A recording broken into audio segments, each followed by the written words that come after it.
चलो हेडिंग देते हैं वेक्टर। वेक्टर के बारे में हमारे पास कौन कौन सी बातें हैं, क्या क्या हमें वेक्टर के बारे में पता है, सबसे पहले ये डिस्कस करते हैं। अभी आपको दो बातें पता है वेक्टर के बारे में। सर वेक्टर एक ऐसी क्वांटिटी है जिसके पास मैग्नीट्यूड साथ ही साथ क्या है, डायरेक्शन है ना sir, magnitude as well as direction. Vector एक ऐसी क्वांटिटी है जिसके पास मैग्नीट्यूड भी है और क्या है, डायरेक्शन भी है। करेक्ट, ये आपको अभी तक पता है कि ऐसी चीज, ऐसी कहानी होती है। जो अभी हमें समझना है वो ये समझना है कि भाई कि डायरेक्शन की कैलकुलेशन कैसे करेंगे। मैग्नीट्यूड निकालना भी सीखेंगे, लेकिन सबसे पहले हम लोग ये देखेंगे डायरेक्शन की कैलकुलेशन किस तरीके से करी जाए। ठीक, तो दो टारगेट हमारे पास। पहला टारगेट है कैलकुलेशन ऑफ डायरेक्शन, दो चीज कैलकुलेट करना है। सबसे पहले कैलकुलेट करेंगे एक तो डायरेक्शन, डायरेक्शन कैसे हम लोग फाइंड आउट करें। दूसरी चीज कैलकुलेट करेंगे हम लोग क्या, मैग्नीट्यूड, कि मैग्नीट्यूड कैसे निकाल सकते हैं। हालांकि मैग्नीट्यूड तो बहुत बड़ा टास्क नहीं है, बट हाँ डायरेक्शन थोड़ा टास्क है कि डायरेक्शन को किस तरीके से निकालना है। ठीक, तो अभी मैंने आपको एक एग्जाम्पल के थ्रू बताया। एग्जाम्पल में हमने क्या करा था भाई, देखो एग्जाम्पल में हमने क्या करा कि एक ऑब्जेक्ट था हमारे पास, इस ऑब्जेक्ट को दो साइड से धक्का लग रहा था भाई। ठीक है, एक आगे की तरफ से लगा, एक इधर की तरफ से लगा। तो हमें क्या देखने को मिला, ऑब्जेक्ट इधर की तरफ गया। सर ऑब्जेक्ट जो है वो गया ऐसे, करेक्ट, ऐसा ही हुआ था कि एक इधर से धक्का लगा था, एक इधर से धक्का लगा था, तो ऑब्जेक्ट गया इधर की तरफ। तो इस चीज को एक्सप्लेन करने के लिए, डायरेक्शन जो है उसकी कैलकुलेशन को एक्सप्लेन करने के लिए दो लॉ है हमारे पास। सबसे पहला लॉ है ट्रायंगल लॉ, दूसरा लॉ है, बिल्कुल करेक्ट, दूसरा है आपका पैरेललोग्राम लॉ। हालांकि एक लॉ और है जो कि है पॉलीगॉन लॉ। ठीक है, बट फालतू चर्चा करने से कोई मतलब नहीं है ना। जो मेन पॉइंट्स हैं वेक्टर को समझने के लिए, मैं भी वही डिस्कस करने वाला हूँ सिर्फ और सिर्फ। ठीक है, तो फटाफट स्टार्ट करते हैं ट्रायंगल लॉ से कि ट्रायंगल लॉ क्या होता है और पैरेललोग्राम लॉ क्या होता है। चलो, सबसे पहला हेडिंग है हमारा ट्रायंगल लॉ।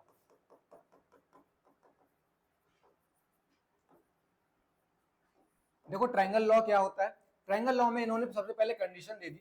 पहला कंडीशन उन्होंने क्या दिया कि जो भी वेक्टर होंगे, vector should be join, vector should be join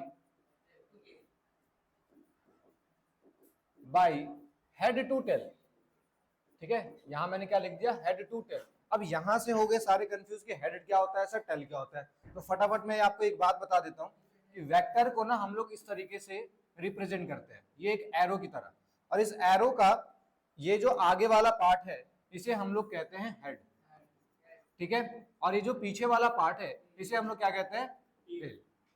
ठीक है, वो हेड हो गया और ये क्या हो गया आपका, टेल हो गया। ठीक, अच्छा ट्रायंगल लॉ में, अच्छा एक बात और मैं यहीं पे पहले मेंशन कर देता हूं कि वेक्टर, नोट करके सबसे इंपॉर्टेंट पॉइंट, कि vector can be shifted parallelly, vector can be shifted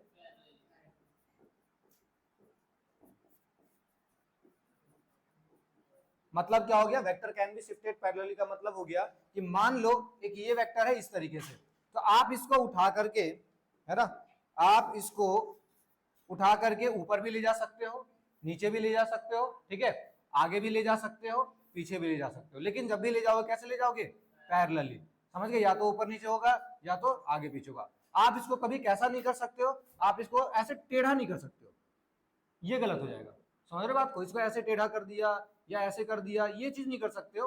ये हमेशा जब भी होगा आप शिफ्ट कर सकते हो, यानी ऊपर नीचे शिफ्ट कर सकते हो या आगे पीछे शिफ्ट कर सकते हो। ये बात आगे समझो, vector can be shifted parallelly, but उसके ओरिएंटेशन को चेंज नहीं करना है। ठीक, चलो तो ट्रायंगल लॉ पे वापस आ जाते हैं कि ट्रायंगल लॉ क्या है आपका। तो मैंने कहा vector should be join by head to tail, head to tail connection होना चाहिए आपका। अब यहां पे फटाफट मैं दोबारा से उस एग्जाम्पल को यहां पे ले लेता हूं। एग्जाम्पल क्या था आपका सर, एग्जाम्पल था एक ऑब्जेक्ट है आपके पास। ठीक है, इस ऑब्जेक्ट पे आपने क्या करा, एक तो इधर की तरफ से लग रहा था और एक लग रहा था इधर की तरफ से, यही था बच्चों। एक हम इधर से धक्का दे रहे थे और एक इधर से धक्का दे रहे थे, दो तरफ से हमारी फोर्स लग रही थी। तो हमें जो प्रैक्टिकली देखने को मिला वो क्या देखने को मिला कि सर ये जो है ये इधर की तरफ धक्का खा रहा था। करेक्ट, यही प्रैक्टिकली देखने को मिला था। अब इस ट्रायंगल लॉ के थ्रू इस चीज को समझते हैं। ठीक है, ट्रायंगल लॉ के थ्रू समझते हैं। तो ट्रायंगल लॉ ने क्या कहा कि vector should be joined by head to tail, मतलब सबसे पहले इन अरेंजमेंट को आप हेड टू टेल ज्वाइन करिए। कैसे ज्वाइन करिए बच्चों? हेड टू टेल ज्वाइन करिए। तो ये इस वाले को मैं ऐसे ही रहने देता हूं, ठीक है, ये वाला जो है पार्ट इसे मैं ऐसे ही ज्वाइन रहने देता हूं, ये यहां लिख दिया मैंने। और ये वाला जो पार्ट है, ठीक है, इसको मैं क्या करता हूं, पैरेलली शिफ्ट कर देता हूं। तो पैरेलली मैंने कहां शिफ्ट कर दिया? ऐसे शिफ्ट कर दिया। करेक्ट बच्चों, इससे कोई दिक्कत है क्या? है ना, पैरेलली मैंने उठा करके यहां ज्वाइन कर दिया। ठीक, अब देखो दूसरी बात इन्होंने क्या कही, the third side of triangle, the third side of triangle will give the resultant, will give the resultant। जो थर्ड साइड है वो क्या देगा? रिजल्टेंट देगा। यहां पे देखो एक ट्रायंगल बन रहा है जिसका थर्ड साइड किधर की तरफ है, जरा मैं थर्ड साइड बनाऊं तो थर्ड साइड मुझे दिख रहा है कि थर्ड साइड वो इधर की तरफ है। करेक्ट बच्चों? तो यहां पे क्या इन्होंने लॉ दिया कि the third side of triangle will give the resultant, मतलब कि जो रिजल्टेंट डायरेक्शन होगी वो किधर होगी? इधर की तरफ। क्या प्रैक्टिकली भी हमने यही देखा था? करेक्ट, प्रैक्टिकली भी हमने क्या देखा था कि सर जो डायरेक्शन है वो इधर की तरफ होगी। देखो दोनों पैरेलल है ना, आ रही बात समझ में? यानी कि क्या हो गया कि अगर कोई भी चीज हेड टू टेल कनेक्ट कर लो, दो वेक्टर है, हेड टू टेल कनेक्ट करो, जो उसका थर्ड साइड होगा वो क्या देगा? उसका रिजल्टेंट वेक्टर देगा। क्लियर हो गया? अभी एक्सपेरिमेंट से भी हमने देख लिया था, थ्योरेटिकल भी देख लिया। क्लियर हो गया? ठीक है, अब देखो ये जो आर है नाम दे देते हैं, मान लो ये था वेक्टर ए, ये था वेक्टर बी, यहां भी नाम देते हैं, this is vector A, sorry ये बी वेक्टर था, this is vector B and this is vector A. इसका मतलब क्या हो जाएगा? R vector is simply A vector plus B vector, ठीक है ना। इन दोनों वेक्टर का जो फोर्स था उन सबको ऐड करके हमारा ये बना है, r is equals to A vector plus B vector. अब चूंकि फिजिक्स है, किसकी बात करेंगे? क्वेश्चन की। सर क्वेश्चन किस तरीके से आपको देखने को मिल सकते हैं? ठीक है, तो क्वेश्चन किस तरीके से देखने को मिलेंगे, देखो यहाँ तो मैंने एक पोजीशन ले ली, क्वेश्चन को उठाने से पहले मैं एक चीज और बात कर लेता हूं।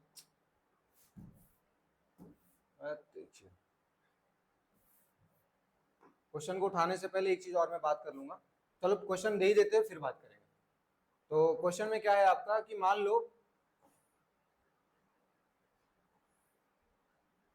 ठीक है, समझ गए बात को, इस तरीके से दो दिया हुआ है और इसकी जो वैल्यू है, ये जो ए वेक्टर है, चलो किसी एंगल पे दे देते हैं, किसी एंगल पे दे देते हैं, यह है किसी एंगल पर, यह है ए वेक्टर और यह है B vector.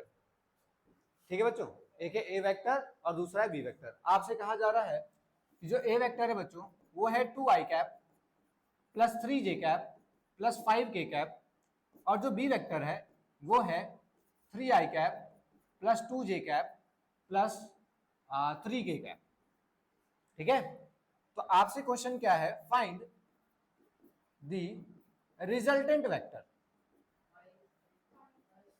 Find the resultant vector. आपको क्या फाइंड करना है बच्चों? रिजल्टेंट वेक्टर है। ठीक है, तो आप सबसे पहले, जिन्होंने वेक्टर पढ़ा ही नहीं है वो ये आई जे देख करके तो परेशान हो जाएंगे, सर ये आई क्या है, जे क्या है, के क्या है। ठीक है, क्योंकि मैं एक शॉर्ट डिस्कशन कर रहा हूं तो शॉर्ट डिस्कशन में मैं सीधा यही बोलूंगा, बेटा आई बोले तो एक्स एक्सिस है, जे बोले तो वाई एक्सिस है, के बोले तो जेड एक्सिस है। समझ गए बात को? जैसे लिखते हो ना तुम, क्या लिखते हो, इसको तुम ये भी लिख सकते हो सर 2,3,5, करेक्ट, क्या लिख सकते हो 2,3,5, मतलब x की वैल्यू कितनी है, y की वैल्यू, z की वैल्यू, हमारे पास तीन एक्सिस होते हैं ना, x एक्सिस, y एक्सिस और z एक्सिस, तीनों का कोऑर्डिनेट दिया हुआ है। समझ गए बात को? इससे तुम क्या लिख सकते हो, इसके लिख सकते हो 3,2,3। ठीक है, तो तुम्हें क्या निकालना है, रिजल्टेंट वेक्टर। कैसे निकालोगे रिजल्टेंट वेक्टर, देखो जरा, तो मैंने भी आपको सिखाया था कि vector can be shifted parallelly. सबसे पहले तुम क्या करो, किसी भी वेक्टर को सॉल्व करने से पहले उसका डायरेक्शन बनाओ। क्या करो, डायरेक्शन बनाओ। तो ए वेक्टर को मैं क्या कर लेता हूं, मैंने ए वेक्टर को उठाया और अब ए वेक्टर को नहीं उठाते, पहले बी वेक्टर को उठाते हैं। चलो मैंने बी वेक्टर को उठा लिया, पूरा ही कॉपी होगा, बस यही चाहिए मेरे को। चलो पूरा ही कॉपी हो गया, कोई दिक्कत नहीं। तो बच्चों ए वेक्टर को हम लोग उठा लिए, बी वेक्टर उठाए, ठीक है। तो सबसे पहले आप ट्रायंगल लॉ से आपने सीखा क्या है? ट्रायंगल लॉ से आपने ये सीखा है कि sir head to tail connection करो। कैसा कनेक्शन करो? हेड टू टेल कनेक्शन करो। तो हेड टू टेल कनेक्शन के लिए सबसे पहले ये तो हेड बन गया इसका, यहाँ पे आइए टेल। तो टेल आने के लिए मैं इसको उठा लेता हूँ यहाँ से, और इसको मैं क्या करूंगा बच्चों, टेल के साथ कनेक्शन लगा दूंगा। तो टेल के साथ कनेक्शन ये पैरेलली शिफ्ट होगा, ऐसा कुछ होगा कि नहीं होगा? करेक्ट सर, इसको पैरेलली आगे की तरफ हमने क्या किया, शिफ्ट कर दिया। अब ट्रायंगल के अकॉर्डिंग, ट्रायंगल लॉ के अकॉर्डिंग इसका डायरेक्शन किधर होगा बच्चों? ट्रायंगल लॉ के अकॉर्डिंग डायरेक्शन किधर होगा सर? Third side. तो थर्ड साइड फटाफट ज्वाइन कर देते हैं, मतलब कि यहां से उठिए और इस वाले को मिला दीजिए। तो जो इसका रिजल्टेंट होगा बच्चों, रिजल्टेंट किधर किधर होगा? इधर की तरफ होगा। ये बात आगे समझ में, रिजल्टेंट किधर होगा सर? इधर की तरफ होगा। करेक्ट। कितना होगा ये कैसे निकालेंगे? अभी हमें पता चला सर रिजल्टेंट आप कैसे निकाल सकते हो, a प्लस बी से। मतलब a और b को दोनों को क्या करो, ऐड कर दो। बताओ बच्चों, 2i cap plus 3i cap 5i cap, direct लिख रहा हूं 5i cap, 3j cap 2j cap 5j cap, और 5k cap 3k cap 8k cap. समझ गए बात को? मतलब रिजल्टेंट वेक्टर तुम्हारा कितना हो गया sir? 5i cap plus 5j cap plus 8k cap. ठीक है, इसको तुम चाहो तो कोऑर्डिनेट के टर्म्स में भी लिख सकते हो, इसको चाहो तो कोऑर्डिनेट के टर्म्स में भी लिख सकते हो। कैसे लिखोगे? है ना, 5, 5, 8। करेक्ट। फंडा हो गया क्लियर, किस तरीके से रिजल्टेंट निकालते हैं। ठीक है ना, कोई दिक्कत इसमें? तो यही है तुम्हारा ट्रायंगल लॉ। ठीक है, ट्रायंगल लॉ सबको क्लियर हो गया? क्या होता है ट्रायंगल लॉ? सर एक ऑब्जेक्ट है, उसकी डायरेक्शन कैलकुलेट करनी है, ठीक है, तो कैसे निकालेंगे? हेड टू टेल ज्वाइन करेंगे। फटाफट क्या करो, हेड टू टेल ज्वाइन कर दो। जो थर्ड साइड का रिजल्टेंट होगा वो क्या देगा? थर्ड साइड का रिजल्टेंट क्या देगा? थर्ड साइड ही रिजल्टेंट देगा। थर्ड साइड क्या देगा? रिजल्टेंट। और फॉर्मूला क्या हो जाएगा? ए प्लस बी। ठीक, एक सवाल मैंने आपको दिखा दिया, सवाल किस तरीके से आपके पास आ सकते हैं। आई जे के का मतलब क्या है? X axis Y axis. Clear हो गया फंडा? चलो, अब दूसरा मैंने एक और लॉ लिखा था, कौन सा? Parallelogram law. देखो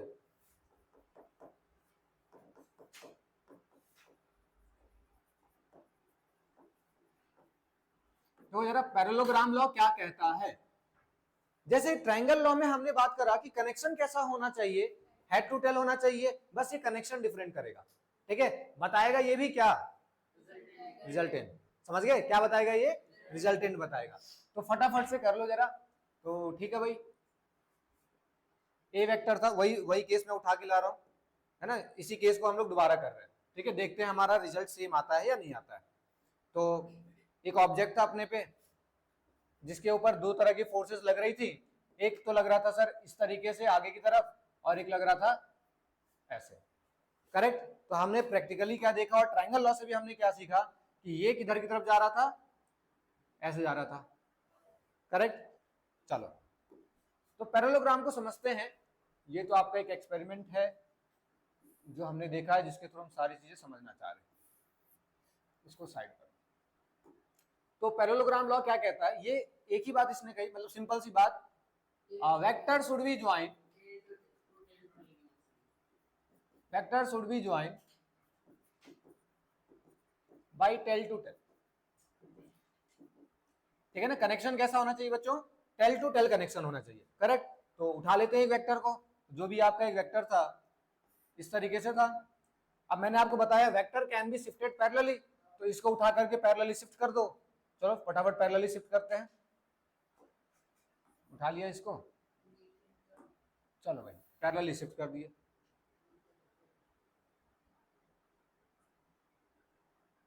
ये थोड़ा ज्यादा बड़ा बन गया, इसे बड़ा बनाना पड़ेगा। छोड़ो यार, दोबारा बना लेते हैं। हालांकि अब कॉन्सेप्ट तो पता चली गया, vector can be shifted parallelly. इस तरीके से मैंने, देखो जरा, टेल टू टेल कनेक्शन कर दिया मैंने। अरे टेल टू टेल कनेक्शन हो गया। तो इन्होंने अब क्या कहा, इन्होंने कहा कि फटाफट से एक पैरेललोग्राम बनाओ। ठीक है, by joining it with other side या फिर ऐसे कह लो, मेक अ पैरेललोग्राम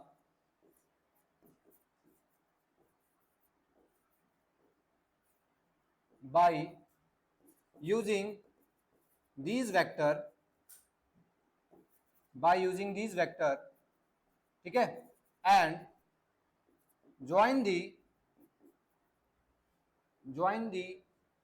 diagonal, ठीक है, और क्या करिए, डायगोनल को ज्वाइन कर दीजिए. The diagonal will be the resultant direction of these two vector. ठीक है, इन्होंने क्या कहा, इन्होंने कहा कि पहले तो टेल टू टेल कनेक्शन कर लो, कर लिया टेल टू टेल कनेक्शन, अब इससे एक पैरेललोग्राम बना दो. फटाफट एक पैरेललोग्राम बना देते हैं, देखते हैं कैसे बनेगा. तो हमने इसको आगे की तरफ ऐसे ड्रॉ करा, ठीक है, फिर हमने क्या करा, ये भी ड्रॉ करा. क्या बच्चों, एक पैरेललोग्राम बन गया, बन गया. अब क्या करो, डायगोनली कनेक्ट कर दो. तो डायगोनली कनेक्ट करते हैं जरा, हो गया कनेक्ट. जरा देखो, जो हमने प्रैक्टिकली चीजों को निकाले थे और जो हमने थ्योरेटिकल निकाला, क्या दोनों सेम निकल के आ गए? आ रही बात समझ में? तो ये भी क्या हो गया आपका रिजल्टेंट.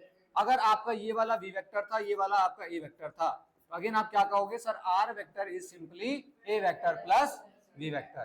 क्वेश्चन किस टाइप से होंगे, सेम टाइप के सवाल होंगे, बस एक ही चीज का अंतर है, वो क्या है, टेल टू टेल कनेक्शन का. क्वेश्चन वैसे ही सेम होंगे, आई कैप जे कैप के कैप के टर्म्स में, और तुम्हें बस वैसे ही सॉल्व कर देना है. समझ गए बात को? तो ट्रायंगल लॉ क्लियर हो गया, पैरेललोग्राम क्लियर हो गया. ठीक है, अब देखो बच्चों, एक और समस्या मेरे पास क्या आ रही है, मेरे पास एक समस्या ये आ रही है, मैंने ये डायरेक्शन, ये ना लाइन खींच दे रहा हूं, करेक्ट. तो तुम अपने कॉपी में भी एक लाइन खींच दे रहे होगे, सब लोग अपने कॉपी में खींच रहे होंगे, हम भी यहाँ पे एक लाइन खींच दे रहे हैं. तो ये लाइन खींचना एक्यूरेट डायरेक्शन तो नहीं बता पा रहे, समझ रहे बात को? सर इसकी एक्यूरेसी बहुत कम है ना, आप सीधा ऐसे बना के लाइन खींच दे रहे हो. मैं एक काम करूंगा, मैं वेक्टर आपसे ज्यादा बड़ा बना दूंगा, तो मेरा पैरेललोग्राम ज्यादा बड़ा बनेगा, डायरेक्शन ज्यादा उधर की तरफ आ जाएगा. करेक्ट बात. तो इसको एक्यूरेट करने के लिए हम लोग क्या करेंगे, हम लोग थीटा निकालेंगे, हम लोग एंगल निकालेंगे. ठीक है, तो जनरली हम लोग हॉरिजॉन्टल से एंगल निकालते हैं. सर हॉरिजॉन्टल से ना इतना मुड़ेगा, समझ रहे बात को? इससे आपका एक्यूरेट निकल के आएगा कि हाँ कितने किधर की तरफ मेन डायरेक्शन है. मतलब ये जो हॉरिजॉन्टल है, इसके साथ हम लोग ये ना कुछ एंगल निकाल लेंगे, ये कुछ अल्फा एंगल होगा, मैं कहूंगा ये किसी अल्फा एंगल पे इतना मुड़ा है, एक्यूरेट निकल के आ जाएगा. करेक्ट. चलो तो फटाफट इसको निकालते हैं जरा.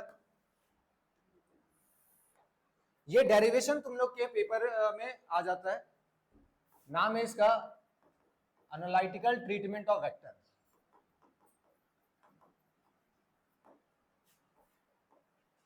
Treatment of vector. चलो देखो जरा क्या फंडा है.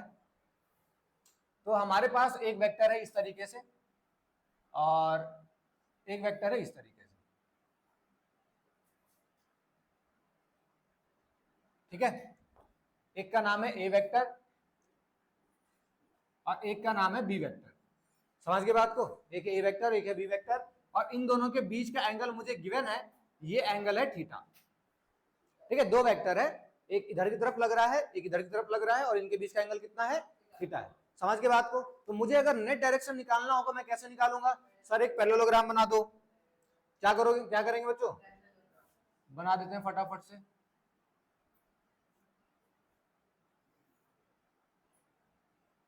ये तो थोड़ा और झुकेगा.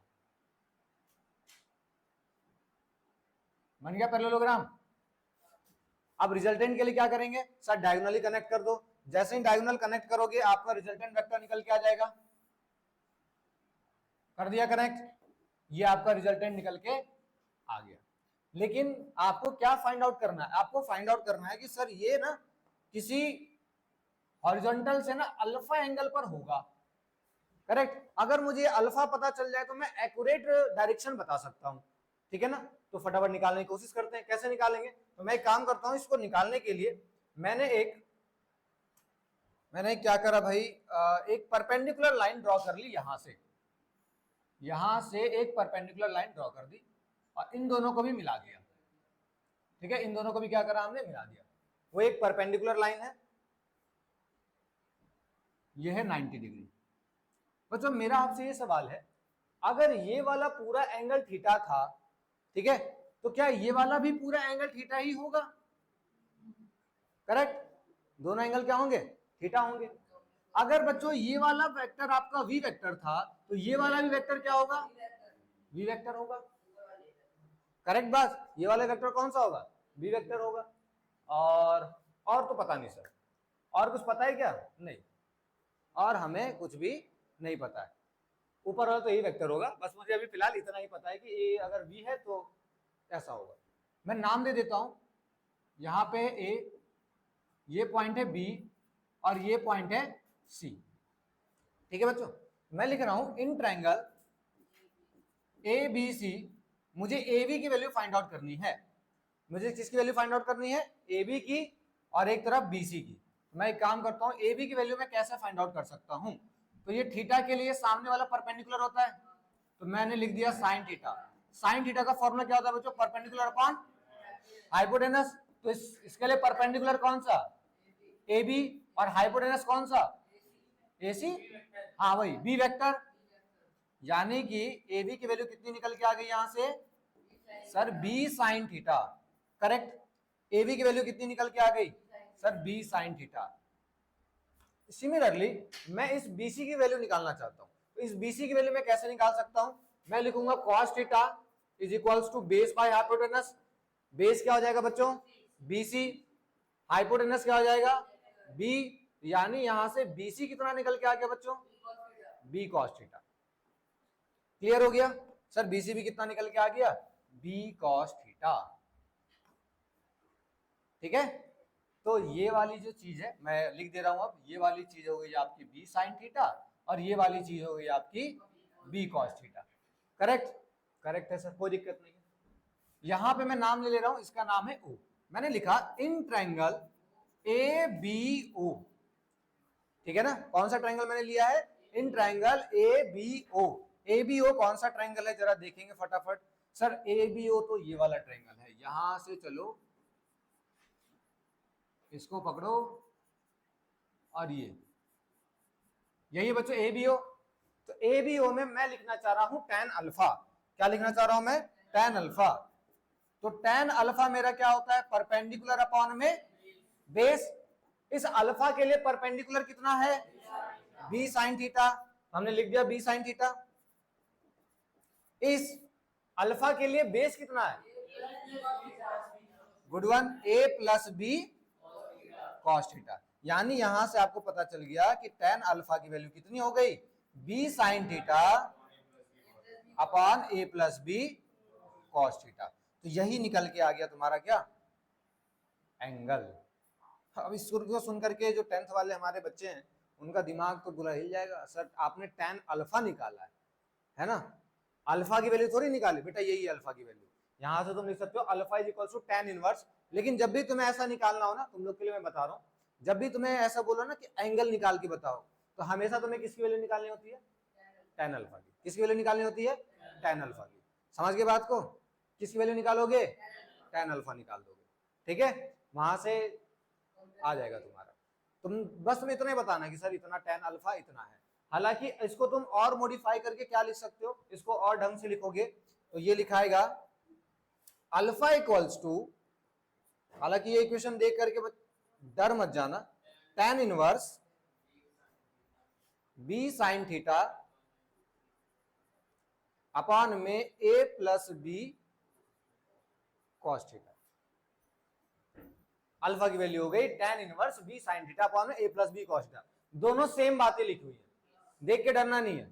ठीक है ना, दोनों की दोनों बातें क्या है? सेम है। यहां पे बस क्या है, tan ऐसा समझ लो तुम, यहां मल्टीप्लाई में इधर जाएगा तो डिवाइड में, तो बस हमने उसको बड़ा लोग है तो उसको ऊपर लिखना पड़ेगा, तो इसलिए हमने क्या लिख दिया? इनवर्स के टर्म्स में लिख दिया। होगी बात क्लियर? तो ये तुम्हें अब पता चल गया कि सर हाँ, पहले तो अपन लाइन खींच रहे थे, अब हम बिल्कुल एक्यूरेट तरीके से बता सकते हैं कि सर इतने एंगल पर घूमेगा। जैसे एंगल बात कर लिए, यानी कि अब क्या हो गया? एक्यूरेट हो गया। बच्चों यहां से आप लोगों ने डायरेक्शन की कैलकुलेशन कंप्लीटली सीख ली। समझ गए बात को? डायरेक्शन सीख गए, ढंग से सीख गए भाई? ठीक है, अब एक और चीज हमें कैलकुलेट करना था। क्या कैलकुलेट करना था? मैग्नीट्यूड। तो हम लोग फटाफट मैग्नीट्यूड को कैलकुलेट करना देखते हैं भाई, कैसे कैलकुलेट करेंगे। चलो, तो अब हम लोग निकालने जा रहे हैं मैग्नीट्यूड। तो मैग्नीट्यूड की कैलकुलेशन किस तरीके से करेंगे, देखो जरा। अगेन एक ये वेक्टर है, एक वेक्टर है हमारे पास ऐसा, एक वेक्टर है हमारे पास ऐसा। तो हम लोग क्या करेंगे, एक पैरेललोग्राम बनाएंगे। तो सर पैरेललोग्राम से ये आगे चला जाएगा और ये यहां जाके मिल जाएगा। और रिजल्टेंट कैसा होगा बच्चों, सर डायगोनली मिला दो, यही आपका रिजल्टेंट होगा। फिर क्या करेंगे सर, एक परपेंडिकुलर लाइन खींच देंगे, यहां से खींच दिया, इन दोनों को मिला दिया भाई। ये वाला पूरा एंगल कितना था सर, ये पूरा एंगल था थीटा, ये भी आपका थीटा निकल के आया था। और ये वाला एंगल कितना था बच्चों, अल्फा। अल्फा भी हम लोगों ने कैलकुलेट कर लिया, करेक्ट। नाम भी फटाफट रख देता हूं, सब हमने क्या क्या निकाला। ये हमारा था कौन सा, बी वेक्टर, ये हमारा था ए वेक्टर, ये था हमारा रिजल्टेंट वेक्टर। ये वाली वैल्यू कितने निकल के आई थी बच्चों, अगर ये बी है, ये ए है और ये सी है, तो ए बी कितना निकल गया था, बी का साइन थीटा, और बी सी कितना निकल के आया था आपका, बी का कॉस थीटा। ये भी आपका बी वेक्टर हुआ था। अभी जस्ट हमने ये पूरी चीज देख ली, करेक्ट। अब हम लोग क्या निकालने जा रहे हैं, मैग्नीट्यूड। मैग्नीट्यूड किस तरीके से निकालेंगे, तो मैग्नीट्यूड कैसे निकालेंगे, बड़ा डिफिकल्ट टास्क है, नहीं है डिफिकल्ट। देखो अगेन मैं ये वाला ट्रायंगल ले लेता हूं, ठीक है ना, मैंने ये वाला ट्रायंगल ले लिया। क्या फायदा मिलने वाला इस वाले ट्रायंगल से, देखो बच्चों ये वाला एंगल तो 90 डिग्री है, करेक्ट। मैं क्या इसमें पाइथागोरस थ्योरम लगा सकता हूं, तो पाइथागोरस थ्योरम कैसे लगेगा sir, R will equals to, ये साइन होता है मैग्नीट्यूड का, किसका साइन होता है बच्चों, मैग्नीट्यूड। जब भी आप किसी चीज का मैग्नीट्यूड लिखोगे, इसके अगल बगल यानी इसको मॉडुलस लगा दोगे, ठीक है, मॉडुलस लगा दोगे। हाँ, तो पाइथागोरस थ्योरम लगाएंगे। पाइथागोरस थ्योरम के अकॉर्डिंग क्या हो जाएगा सर, ए बी का स्क्वायर प्लस, ये अगर ओ है तो ओ सी का स्क्वायर। ओसी को मैं, ओ सॉरी ओबी, ओबी को मैं क्या लिख सकता हूं, ओसी प्लस सीबी, करेक्ट, यही हो जाएगा। अब लिखो जरा, अंडर रूट ए बी कितना है आपका, बी साइन थीटा का स्क्वायर प्लस ओसी कितना है आपका, ए, बीसी कितना है आपका, बी कॉस थीटा इसका स्क्वायर। देखो जरा, under root B square sine square theta plus A square plus B square cos square theta plus 2ab cos theta, correct, यही हो जाएगा, A square plus B square plus 2ab। अब यहां से देखो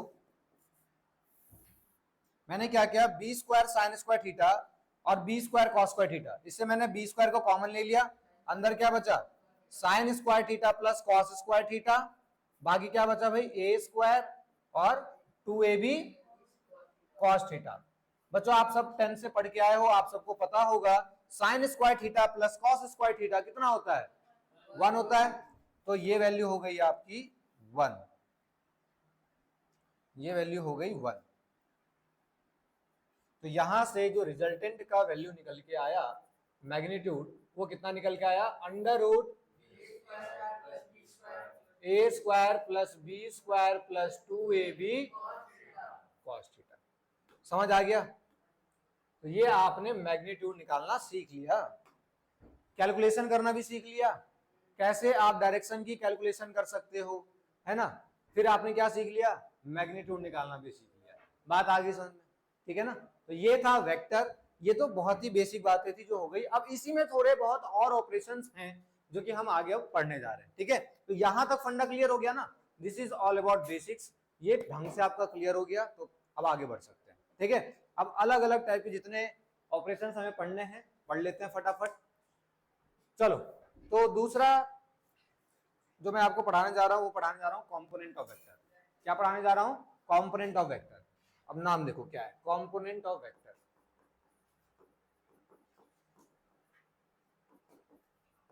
कंपोनेंट ऑफ वेक्टर, देखो बच्चों component of vector का मतलब क्या है बच्चों, कंपोनेंट ये जो वर्ड है ना, ये इसको डिफाइन कर देता है।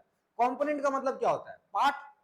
कंपोनेंट का मतलब क्या होता है, एक तरीके से उसका पार्ट, ठीक है। तो मान लो कोई एक लवारिस वेक्टर इस तरीके से पड़ा हुआ है, ठीक है ना। मतलब ऐसे, अभी जैसे हमने उसको पुश कर रहा था, तो तुमने ना मुझे देखा ना तुमने उसे देखा, हम दोनों को नहीं देखा जिसने फोर्स लगाया था, तो बस तुमने इतना देखा है कि वो कहीं से धक्का खा के आया है और वो इस डायरेक्शन में आया है। समझ के बात को? तो तुम क्या कोशिश कर रहे हो, तुम सोचने की कोशिश कर रहे हो कि इसके ऊपर किधर किधर से फोर्स लग रहा होगा और कितना कितना लग रहा होगा। आ रही बात समझ? ठीक है, उसे हम क्या कहेंगे, कंपोनेंट ऑफ वेक्टर कहेंगे। समझ के बात को? तो कंपोनेंट ऑफ वेक्टर हम लोग, इसके रूल्स हैं जिसके थ्रू हम इसको बनाते हैं। पहले सबसे पहले जो भी लवारिस वेक्टर है आपका, आप उसके नीचे एक हॉरिजॉन्टल ड्रॉ कर दीजिए, ठीक है, और ये इसके साथ कुछ किसी थीटा एंगल पर होगा, ठीक है, ये इसके साथ किसी भी थीटा एंगल पर है।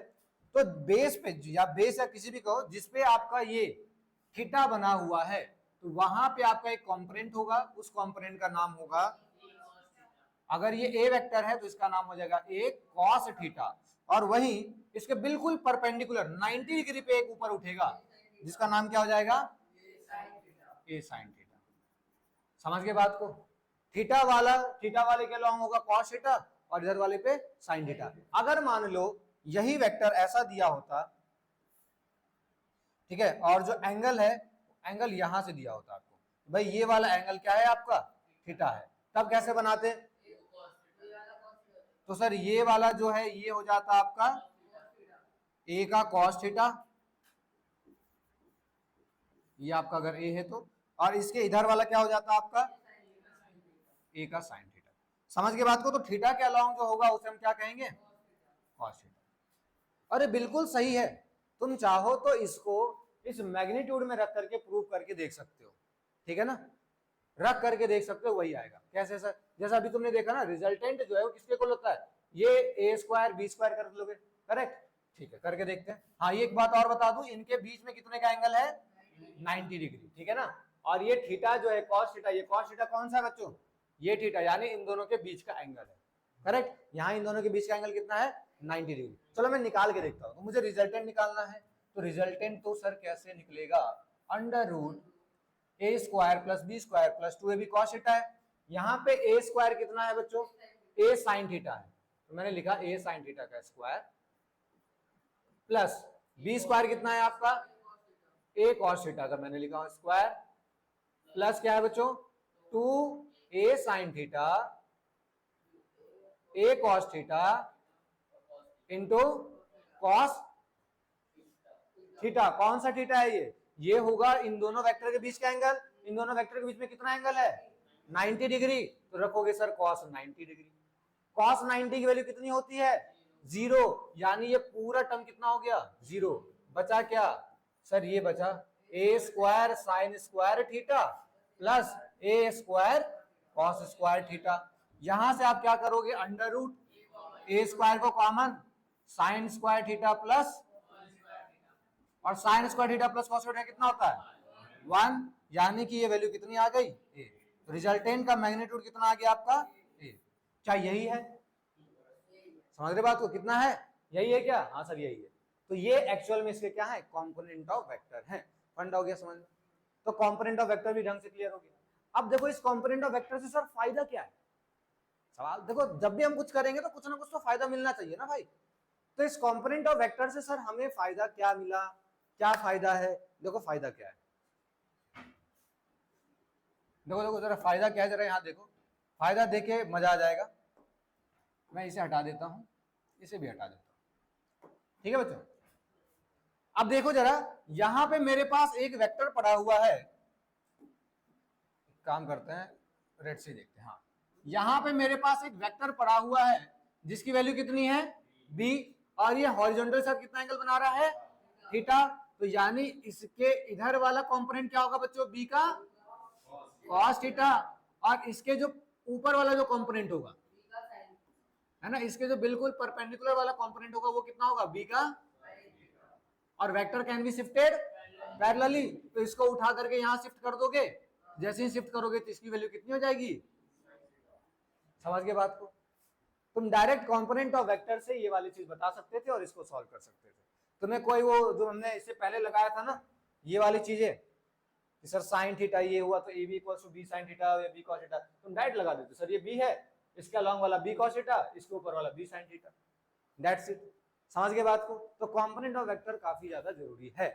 ठीक है, चलो आगे बढ़ते हैं। अब देखो बच्चों, जैसे ही हमने ये सीख लिया, कंपोनेंट ऑफ वेक्टर भी सीख लिया और ये रिजल्टेंट निकालना भी सीख लिया, तो एक दो क्वेश्चन करके आपको मैं और भी ज्यादा क्लियर कर देता हूँ। ठीक है, क्या है क्या नहीं है। चलो, तो एक क्वेश्चन जैसे मैं ले रहा हूं, मान लो वेक्टर है आपके पास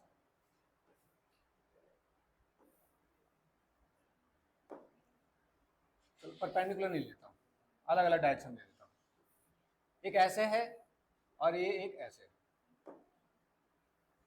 ये वाला एंगल तुम्हें दिया हुआ है, मान लो 30 डिग्री दिया हुआ है।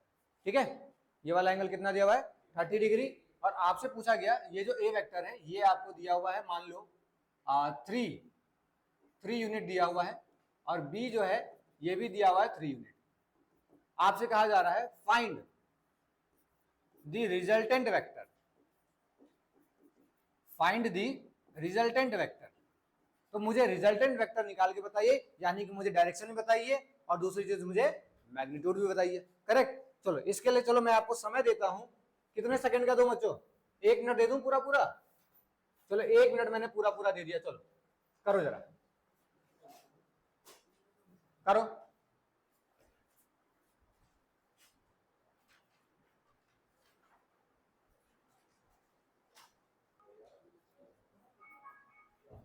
हाँ देखो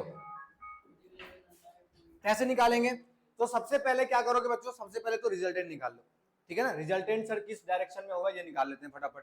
तो लगा देंगे पैरेललोग्राम लो। तो पैरेललोग्राम लगाने से ही इधर आ गया, ये ऐसे गया, पैरेललोग्राम बना, ये इसका नेट डायरेक्शन होगा बच्चों। करेक्ट। ये वाला वैल्यू निकाल लो अल्फा। ये अल्फा कितना होगा सर? tan अल्फा का फॉर्मूला अभी जस्ट हमने पढ़ा, b sin थीटा अपान में a plus B cos theta. b की वैल्यू कितनी है? 3 sin 30 अपान में a की वैल्यू कितनी है? +3 cos 30। करेक्ट। कितना हो गया ये? 3/2। sin 30 की वैल्यू कितनी होती है? 1/2 होती है। करेक्ट। अपान में 3 + 3 cos 30 की वैल्यू कितनी होती है? √3/2। बस इसको सॉल्व कर दो, आंसर आ जाएगा। समझ के बात को? यही करा। तो ये क्या हो गया? ये डायरेक्शन निकल के आ गया सर, ये आपका डायरेक्शन हो गया। ठीक। दूसरी चीज मुझे मैग्नीट्यूड निकालना है। मैग्नीट्यूड का फॉर्मूला क्या है? √a² 3 का स्क्वायर, b² अगेन 3 का स्क्वायर, प्लस 2 इंटू, मुझे 60 देना चाहिए था, चलो कोई नहीं, 2 into a into B into cos 30 degree. कितना आ गया बच्चों यहाँ से? रूट के अंदर 9 + 9 प्लस 3 इंटू 3 इंटू 2 है। cos 30 की वैल्यू कितनी होती है? √3/2। 2 से 2 कट गया, आंसर कितना आ गया बच्चों? 9 9 18, 18 प्लस 9√2। समझ गए? अच्छा √2 नहीं, √3। समझ गए बात को? तो ये क्या निकल के आ गया आपका सर? ये निकल के आ गया रिजल्टेंट। तो क्वेश्चन किस तरीके से होंगे समझ में आ गया? ठीक है ना। एक तो आपको इसने डायरेक्ट वैल्यू दे दी, ए की वैल्यू इतनी है, बी की वैल्यू इतनी है और एंगल इतना भी। ठीक है। दूसरा आपको कैसा दे सकता है? दूसरा आपको ऐसा दे दिया भाई, सवाल है ए वेक्टर आपको दिया हुआ है 2i cap plus 3j cap plus 5k cap, और बी वेक्टर आपको दिया हुआ है again 4i cap plus 2j cap plus 3k cap. Correct. और आपसे कहा कि find resultant, find magnitude of the resultant, magnitude of resultant. एक तो देखो डायरेक्ट वैल्यू इन्होंने दे दी, और एक इन्होंने क्या दे दिया? आई कैप, जे कैप, के कैप के टर्म्स में दे दिया। अब यहां से आपसे पूछा जा रहा है कि भाई मुझे रिजल्टेंट निकाल के बताओ। तो यहां पे रिजल्टेंट कैसे निकालोगे? फॉर्मूला क्या होगा बच्चों? देखो यहां पे ना मैं डायरेक्ट पता क्या करूंगा, i² j² k² करने वाला हूं। पहले तो r निकाल लो। r निकालना तो सबको आता ही है। r कैसे निकलेगा sir? 2i cap 4i cap 6i cap 3 + 2 5j cap 5 + 3 8k cap. ये रिजल्टेंट निकल के आ गया। मुझे इसका मैग्नीट्यूड निकालना है। बेटा मेरा आपसे एक सवाल है, आई कैप, जे कैप और के कैप तीनों के बीच में एंगल कितना होगा? 90 होगा ना, सबको पता है। और cos 90 कितना होता है? अरे cos 90 0। यानी कि ये जो फंडा है 2ab cos थीटा वाला, ये तो लिखना बेकार ही है, तो मतलब सिर्फ स्क्वायर स्क्वायर वाला लिखो। करेक्ट। तो यहां से मैं जैसे रिजल्टेंट लिखूंगा तो क्या लिखूंगा भाई? अंडर रूट 6 आई कैप का स्क्वायर प्लस 3 जे का स्क्वायर प्लस 8 के कैप का square. Okay, not 3 it's 5, not 3 it's 5, 5 J cap, 5 J cap. ठीक है, चलो तो यहां से कितना निकल के आएगा बच्चों? एक बात बता दूं, अलग से बता देता हूं बेटा, आई का स्क्वायर, जे का स्क्वायर या के का स्क्वायर, इन सब का स्क्वायर कितना होता है? 1 होता है। ठीक है ना? तो 6 का स्क्वायर कितना हो गया? 36। और आई कैप का स्क्वायर कितना हो गया? 1। 1 लिखने की जरूरत है नहीं है। प्लस 5 का स्क्वायर कितना हो गया? 25। 8 का स्क्वायर कितना हो गया? जो भी कैलकुलेट करके आएगा। Okay guys, 5√5। समझ गए बात को? तो अगर डायरेक्ट वैल्यू दी हुई है तो थीटा दिया हुआ होगा और वहां से तुम ऐसे निकाल सकते हो। ठीक है, अगर आई कैप, जे कैप, के कैप है, पहले आर निकालो और उसका मैग्नीट्यूड निकाल दो। दोनों बातें क्लियर हो गई, समझ आ गया? करेक्ट है। चलो, तो ये तो हो गया एडिशन। एडिशन अब एक होता है सब्ट्रैक्शन। क्या होता है बच्चों? सब्ट्रैक्शन। तो सब्ट्रैक्ट करके देखते हैं। जो नेक्स्ट ऑपरेशन है वो है सब्ट्रैक्शन का। Next is subtraction. तो दो वेक्टर को कैसे आप सब्ट्रैक्ट कर सकते हो? ठीक है, समझो जरा कैसे सब्ट्रैक्ट कर सकते हो। मान लो ये आपका ए वेक्टर है और ये आपका बी वेक्टर है। यह है ए वेक्टर, यह है बी वेक्टर। ठीक है, लेकिन आपको जो निकालना है ना रिजल्टेंट, वो क्या निकालना है बच्चों? वो निकालना है आपको ए माइनस बी निकालना है। ठीक है ना? क्या निकालना है? ए माइनस बी। सब्ट्रैक्ट करना है। सब्ट्रैक्ट कैसे करेंगे सर? तो सब्ट्रैक्ट करने के लिए बेटा आप इसको ऐसे लिख सकते हो, ए वेक्टर प्लस माइनस का बी वेक्टर। लिख सकते हो ना, प्लस माइनस का बी वेक्टर। माइनस का बी वेक्टर मतलब कि सर थोड़ा सा अरेंजमेंट में चेंज करोगे। क्या चेंज करेंगे भाई? देखो जरा, तो ये जो ए वेक्टर है इसको तो एज इट इज रखेंगे। ठीक है, ये जो ए वेक्टर है इसको एज इट इज रख देते हैं। अब ये जो बी वेक्टर है, रुको, ए वेक्टर को हमने एज इट इज रखा है। ये जो बी वेक्टर है ना, इसका उल्टा इधर जा रहा है। अब किधर जाएगा? उल्टा मतलब किधर जाएगा? इधर आएगा। करेक्ट। तो इसको पलट दो, तो जैसे ही पलटा बी वेक्टर इधर हो गया। ठीक है, अब तुम्हें इसका डायरेक्शन निकालना है। कैसे करोगे? तो vector can be shifted parallelly. इसको उठाया, उठा के ऐसे शिफ्ट कर दिया। क्या टेल टू टेल कनेक्ट करेंगे? बहुत बड़ा पैरेललोग्राम बनेगा। एक काम करता हूं, हेड टू टेल कनेक्ट कर देता हूं। करेक्ट। क्या कुछ समझ नहीं आया? Very good. Lagging process. पानी पी लो बेटा। हाँ, पानी पी लो, समझ में आने लग जाएगा। क्या कहा मैंने? रिजल्टेंट क्या है? ए माइनस बी। रिजल्टेंट क्या है? ए वेक्टर माइनस बी वेक्टर। तो मैं इसको क्या लिख सकता हूं? ए वेक्टर प्लस माइनस का बी वेक्टर। मतलब बी वेक्टर जिधर भी जा रहा होगा उसका अपोजिट। ठीक है, अगर यहां से भी नहीं समझ में आता है तो तुम सिंपली सोच सकते हो, ये तुम्हारे पास कोऑर्डिनेट है। अगर ये प्लस का होता है तो ये इसका उल्टा किधर होता है? माइनस होता है ना। अगर ये जे कैप है या वाई एक्सिस है, ऊपर प्लस है तो नीचे क्या होता है? माइनस। मतलब अगर एक पॉजिटिव है तो उसके अपोजिट वाला ऑटोमेटिक क्या हो जाता है? नेगेटिव हो जाता है। तो सिमिलरली यहां ये जो बी वेक्टर है, इस वेक्टर को क्या करोगे? अगर इस वेक्टर को पलट दोगे, अगर इस वेक्टर को पलट दिया, चलो अगर इस वेक्टर को मैं क्या करूं? इस तरीके से पलट दूं तो ये क्या नेगेटिव का नहीं हो जाएगा? करेक्ट। और इसको तुमने यहां से इस तरीके से ऐसे जोड़ दिया। अभी आया समझ? आपने क्या किया? बस ये क्या हो गया? Negative of B vector. अब सारे रूल आपके एडिशन वाले ही लगेंगे। सारे रूल क्या लगेंगे? एडिशन वाले।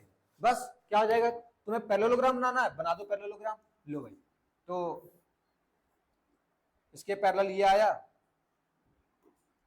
इसके पैरेलल है ना, इसके पैरेलल आया आपका ये, चलो जो भी है, मुझे यहां से थोड़ा सा कम ही दिख रहा है ना, ये है इसके पैरेलल, ये नहीं था, ये है इसका पैरेलल। ठीक है, ये बन गया एक पैरेललोग्राम। क्या करोगे, डायगोनल जोड़ दोगे, डायगोनल जुड़ गया, यही हो जाएगा रिजल्टेंट, है ना। ये आपका ए वेक्टर है, ये आपका रिजल्टेंट हो गया। तो रिजल्टेंट क्या होगा बच्चों, सर रिजल्टेंट होगा आपका under root A square plus minus का बी स्क्वायर प्लस 2 इंटू ए इंटू माइनस का बी कॉस थीटा। थीटा वही रहेगा, समझ गए बात को, ठीक है ना। बस ये जो बी है उसकी जगह पे तो माइनस का बी लिख दोगे, ठीक है, डायरेक्शन अपोजिट हो गया, कोई दिक्कत। तो इसमें क्वेश्चन किस तरीके से आपको दिख सकते हैं, क्वेश्चन आपको ऐसा दिख सकता है, अभी क्वेश्चन देखोगे तो और अच्छा लगेगा। क्वेश्चन मैंने दे दिया, ए वेक्टर है भाई तुम्हारा 5i cap plus 3j cap minus 4k cap, और बी वेक्टर है तुम्हारा 2i कैप माइनस का 8k cap j cap plus का 5k कैप। आपसे मैंने कहा फाइंड ए वेक्टर माइनस बी वेक्टर, क्या निकालिए, ए माइनस बी।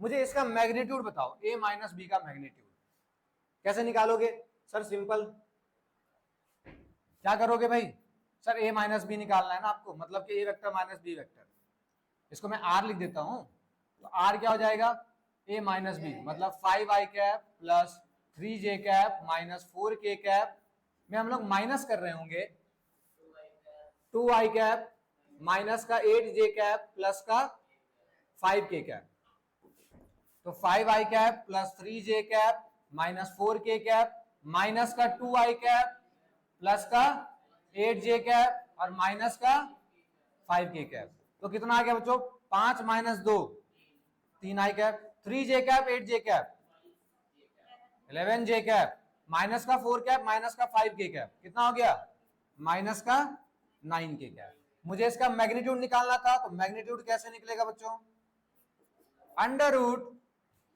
3i का स्क्वायर प्लस 11j का square plus minus 9k cap का स्क्वायर, कितना हो जाएगा ये, अंडर रूट 3 का स्क्वायर 9, 11 का स्क्वायर 121 और 9 का स्क्वायर,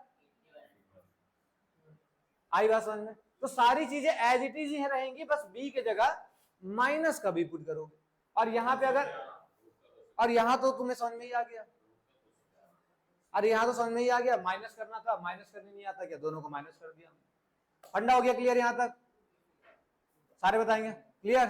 चलो आगे बढ़ते हैं हम लोग, तो ये हो गया सब्ट्रैक्शन।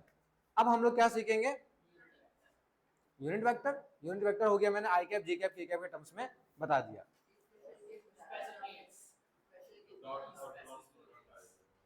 स्पेशल केस अभी रहने देते हैं, स्पेशल केस यानी कि अगर दोनों वेक्टर इक्वल होंगे तो उसके लिए मैंने एक अलग से रिजल्टेंट निकाला था। अब क्या है, उसको देखोगे वो कॉपी ओपन करके ना, तो समझ आ जाएगा, ठीक है ना, वो चीजें समझ में आ जाएंगी।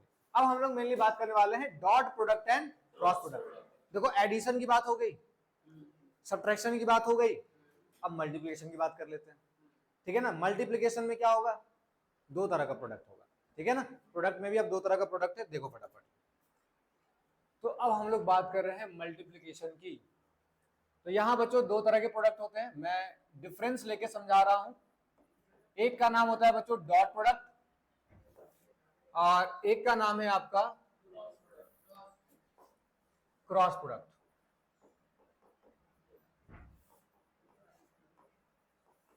देखो जरा डॉट प्रोडक्ट क्या होता है और क्रॉस प्रोडक्ट क्या होता है। हमारे पे दो वेक्टर है, एक वेक्टर है ए, एक वेक्टर है बी। तो अगर आपको डॉट प्रोडक्ट लिखना है तो डॉट प्रोडक्ट में हम लोग ऐसे लिखते हैं A dot B, A vector dot B vector, ठीक है। तो इसका फॉर्मूला होता है ए बी कॉस थीटा। वहीं अगर आप क्रॉस प्रोडक्ट में लिखो तो क्रॉस प्रोडक्ट में हम लोग कैसे लिखते हैं, ए क्रॉस बी, ये इसका फॉर्मूला क्या होता है, ए बी साइन थीटा, ठीक है ना। क्या होता है, ए बी साइन थीटा। अभी बस खाली इस बात को याद रखो, ठीक है। ए डॉट बी मतलब क्या होता है, ए बी कॉस थीटा, और ए क्रॉस बी का मतलब क्या होता है, ए बी साइन थीटा। दो तरह के मल्टीप्लाई है, डॉट प्रोडक्ट और क्रॉस प्रोडक्ट। डॉट प्रोडक्ट में कॉस थीटा आएगा और क्रॉस प्रोडक्ट में साइन थीटा आएगा। ठीक है, अब देखो यहां पर डॉट प्रोडक्ट में तुम आई कैप इंटू आई कैप करो, या फिर तुम क्या करो जे कैप इंटू जे कैप करो, या फिर के कैप इंटू के कैप करो। ये सारी वैल्यू कितने आएंगी? 1 आती है। सारी वैल्यू कितनी आएगी? 1 आएगी। लेकिन वहीं अगर तुम आई जे या के इन सबको अगर आपस में मल्टीप्लाई करोगे ना, ये सारी वैल्यू कितनी आती है? 0 आती है। ये इंफॉर्मेशन से पहले लेते जाओ। ठीक है, आई जे के इनको आपस में मल्टीप्लाई करो तो क्या होगा? 0 होगा। वहीं अगर हम यहां पे बात करें तो आई क्रॉस आई, सही बात है, इक्वल होगा जे क्रॉस जे के और इक्वल होगा के क्रॉस के, लेकिन ये सारी वैल्यू किसके इक्वल होती है? 0। ये सब किसके इक्वल होगा? 0। बट वहीं पे अगर आप आई क्रॉस जे और क्रॉस के, ये सर्कल हमेशा याद रखना। देखो यहां मैं क्या कह रहा हूं, अगर आप आई क्रॉस जे करोगे, आई क्रॉस जे, आंसर क्या मिलेगा आपको? के कैप। वही आप अगर जे क्रॉस के करोगे तो आंसर क्या मिलेगा? आई कैप, है ना। जे क्रॉस के क्या आंसर दिया? आई कैप। वही अगर के क्रॉस आई करोगे तो क्या मिलेगा? के क्रॉस आई करेंगे तो सर मिलेगा जे कैप। करेक्ट। और बच्चों अगर उल्टा जाओगे तो साइन कौन सा आ जाएगा? नेगेटिव। उल्टा का मतलब ही क्या है? Negative sign. अपोजिट का मतलब क्या है? Negative sign. चलो उल्टा जाते हैं, तो मैं एक काम करता हूं, मैं जाता हूं अब जे क्रॉस आई, जे क्रॉस आई, जे क्रॉस आई क्या मिलेगा बच्चों? माइनस का के कैप। वहीं मैं जा रहा हूं के क्रॉस जे, उल्टा हो गया क्या? आई क्रॉस जे तो के मिल गया, जे क्रॉस के भी आई मिल गया। हाँ तो मैं के क्रॉस जे जा रहा हूं, के क्रॉस जे क्या हो जाएगा बच्चों? माइनस आई, और आई क्रॉस के क्या हो जाएगा? बात आई समझ में? बस इस सर्कल को याद रखना, आई क्रॉस जे क्या मिलेगा? के। जे क्रॉस के क्या मिलेगा? आई। और के क्रॉस आई क्या मिलेगा? जे। और उल्टा जाओगे तो बस साइन नेगेटिव लग जाएगा। समझ गए बात को? अब यहां से ना आप एक बात और कह सकते हो, सर इसमें आप ए डॉट बी लिखो या बी डॉट ए लिखो, ये दोनों चीजें आपस में क्या है? बराबर है। लेकिन यहां पर अगर आप ए क्रॉस बी लिखते हो तो ये negative of B cross A आएगा। क्या सही बात है क्या? हाँ सर, आई क्रॉस जे क्या आ रहा है? के आ रहा है। वहीं जे क्रॉस आई क्या आ रहा है? माइनस का के आ रहा है। समझ गए बात को? तो आप ए क्रॉस बी करोगे वो negative of B cross A होगा, लेकिन आप ए क्रॉस बी करो या बी क्रॉस ए करो, आंसर कितना आने वाला है? सेम आने वाला है। ठीक है ना। अब यहीं पे देखो, ये जो डॉट प्रोडक्ट है, डॉट प्रोडक्ट का रिजल्टेंट हमेशा स्केलर देता है। ठीक है, रिजल्टेंट इज ऑलवेज स्केलर। जैसे एग्जांपल की बात करें, आप लोगों ने क्लास 9th में एक फॉर्मूला पढ़ा होगा, वर्क डन पढ़ा है ना, फॉर्मूला वर्क डन का। वर्क डन का फॉर्मूला क्या पढ़ा था बच्चों? फोर्स इनटू डिस्प्लेसमेंट, यही पढ़ा था, एफ डॉट एस। कुछ लोगों ने ज्यादा पढ़ा होगा तो ये भी पढ़ा होगा sir, F S cos theta. पढ़ा था क्या sir? F S cos theta. Actually dot product होते हैं, और डॉट प्रोडक्ट को क्या लिखते हैं हम लोग? A B cos theta. पिछले फॉर्मूला आपने क्या पढ़ा होगा? F S cos theta. अब आ गया समझ? 9th में कॉस थीटा कहां से आया? नहीं आया था समझ। ठीक है ना। डॉट प्रोडक्ट का मतलब ही क्या है? Cos theta. तो एफ एस कॉस थीटा। और बेटा आपको याद होगा, फोर्स कैसा क्वांटिटी है? Vector quantity. डिस्प्लेसमेंट कैसा क्वांटिटी है? Vector quantity. लेकिन वर्क डन कैसा क्वांटिटी है? स्केलर। समझ गए बात? मतलब कि दो वेक्टर का प्रोडक्ट, डॉट प्रोडक्ट क्या देगा? स्केलर देगा। समझ गए बात को? दो वेक्टर का डॉट प्रोडक्ट क्या देगा? स्केलर देगा। इसलिए वर्क डन कैसा क्वांटिटी है? स्केलर क्वांटिटी है। समझ गए बात को? चलो वहीं पे अगर हम यहां बात करें क्रॉस प्रोडक्ट में, तो रिजल्टेंट इज ऑलवेज वेक्टर। इसका जो रिजल्टेंट होगा वो हमेशा क्या देगा? वेक्टर देगा। अब हालांकि इसका वाला आप पढ़े नहीं है, क्लास 11 में आप पढ़ोगे। अगर किसी ने पहले पढ़ लिया तो और अच्छी बात है। किसी ने पढ़ा है torque, tau? No sir, very good, ICSC वाले पढ़े होते हैं। तो टॉर्क क्या होता है? एफ क्रॉस आर होता है। मतलब इसे आप लिख सकते हो एफ आर साइन थीटा। ठीक है ना। फोर्स कैसा क्वांटिटी, वेक्टर क्वांटिटी। आर यानी कि डिस्प्लेसमेंट कैसा क्वांटिटी, वेक्टर। और टॉर्क भी एक वेक्टर ही क्वांटिटी है। समझ गए बात को। तो क्रॉस प्रोडक्ट में हमेशा वेक्टर क्वांटिटी मिलेगा और डॉट प्रोडक्ट में आपको कैसा क्वांटिटी मिलेगा, स्केलर मिलेगा। समझ गए बात को। अब सर क्वेश्चंस मेन तो होता है क्वेश्चंस कैसे सॉल्व करेंगे, है ना, हाउ टू सॉल्व क्वेश्चन। तो देखो क्वेश्चन के ऊपर आते हैं। तो एक मैं बात कर रहा हूं, एक मैं क्वेश्चन लेके बात कर रहा हूं। आपको ए वेक्टर दिया हुआ है 2i cap plus 3j cap minus 4k cap. B vector आपको दिया हुआ है 4i कैप माइनस का 2j कैप प्लस का 3k कैप। ठीक है बच्चों, आपसे मैं जो इक्वेशन लिख रहा हूं, सबसे पहला चीज मुझे बताओ डॉट प्रोडक्ट, दूसरी चीज मुझे बताओगे क्रॉस प्रोडक्ट। मुझे इसका डॉट प्रोडक्ट निकाल के बताओ, यानी कि ए डॉट बी बताओ, और दूसरा मुझे बताओ क्रॉस प्रोडक्ट,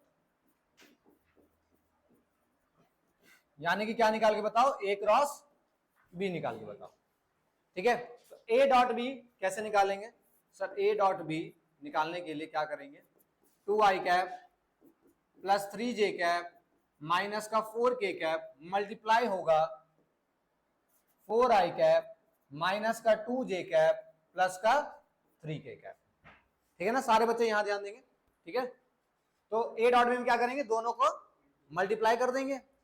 बच्चों 2i cap into 4i cap कितना हो जाएगा, 2 इंटू 4 8। आई कैप तो बचेगा ही नहीं, क्योंकि आई कैप इंटू आई कैप का वैल्यू कितना होता है 1, आई कैप तो होगा नहीं, 8 हो गया।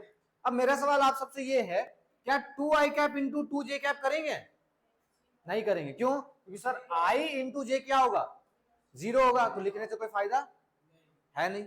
समझ गए। तो जो सबको आपस में मल्टीप्लाई करो, दूसरे से मल्टीप्लाई करेगा तो आंसर कितना होगा, 0 होगा।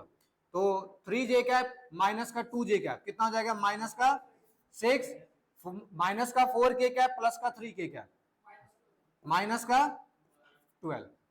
करेक्ट। अब लिख लो इसको, कितना हो गया भाई, तो 8 माइनस 18 माइनस का 10 हो गया आंसर। ए डॉट बी कितना आ गया बच्चों, माइनस का 10। क्लियर हो गया, कैसे करोगे सर, सिंपली मल्टीप्लाई। अब क्रॉस प्रोडक्ट की बारी है ना, क्रॉस प्रोडक्ट कैसे करोगे इसको ढंग से सीखेंगे। क्रॉस प्रोडक्ट कैसे करेंगे,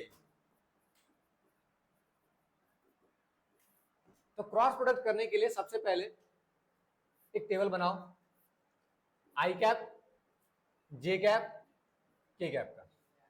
ठीक है, ए डॉट बी करना, ए क्रॉस बी करना है ना, क्या करना है हमें, ए क्रॉस बी। तो ए क्रॉस बी करने के लिए पहले ए लिखना, फिर नीचे बी लिखना।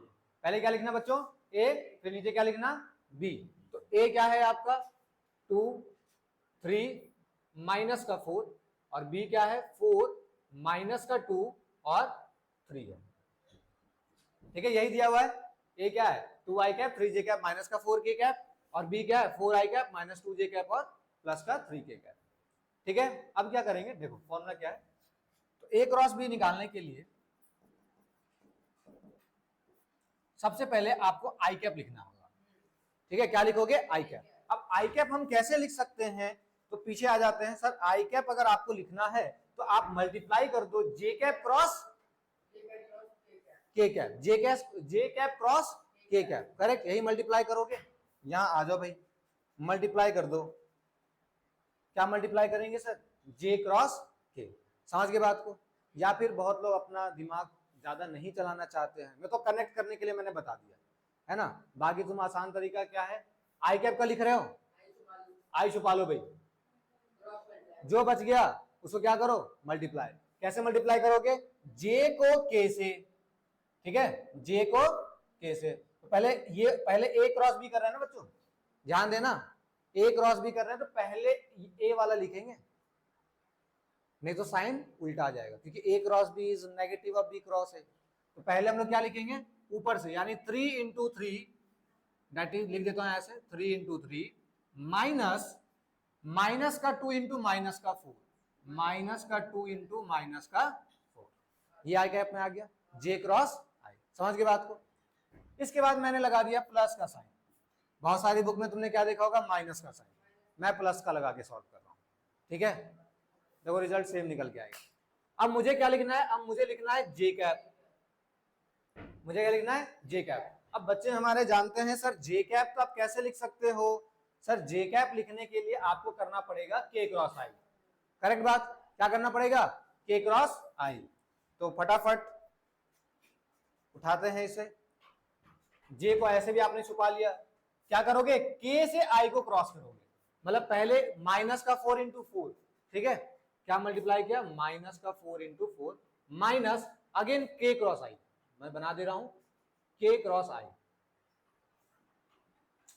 3 इंटू 2 कितना हो गया 6, मैं लिख दे रहा हूं कि हमने मल्टीप्लाई क्या करा। फिर नेक्स्ट मुझे क्या लिखना है, के कैप। बच्चों के कैप के लिए क्या मल्टीप्लाई करेंगे, आप सबको टेबल तो याद ही होगा, आई जे के, मैं बार बार नहीं जा रहा हूं। के कैप के लिए क्या करेंगे सर, के कैप लाने के लिए आपको मल्टीप्लाई करना पड़ेगा आई क्रॉस जे, तभी आपको क्या मिलेगा के, क्या मल्टीप्लाई करेंगे, आई क्रॉस जे, तो के को मल्टीप्लाई करने मैंने इसे छुपाया, आई क्रॉस मैंने जे कर लिया, तो आई क्रॉस जे,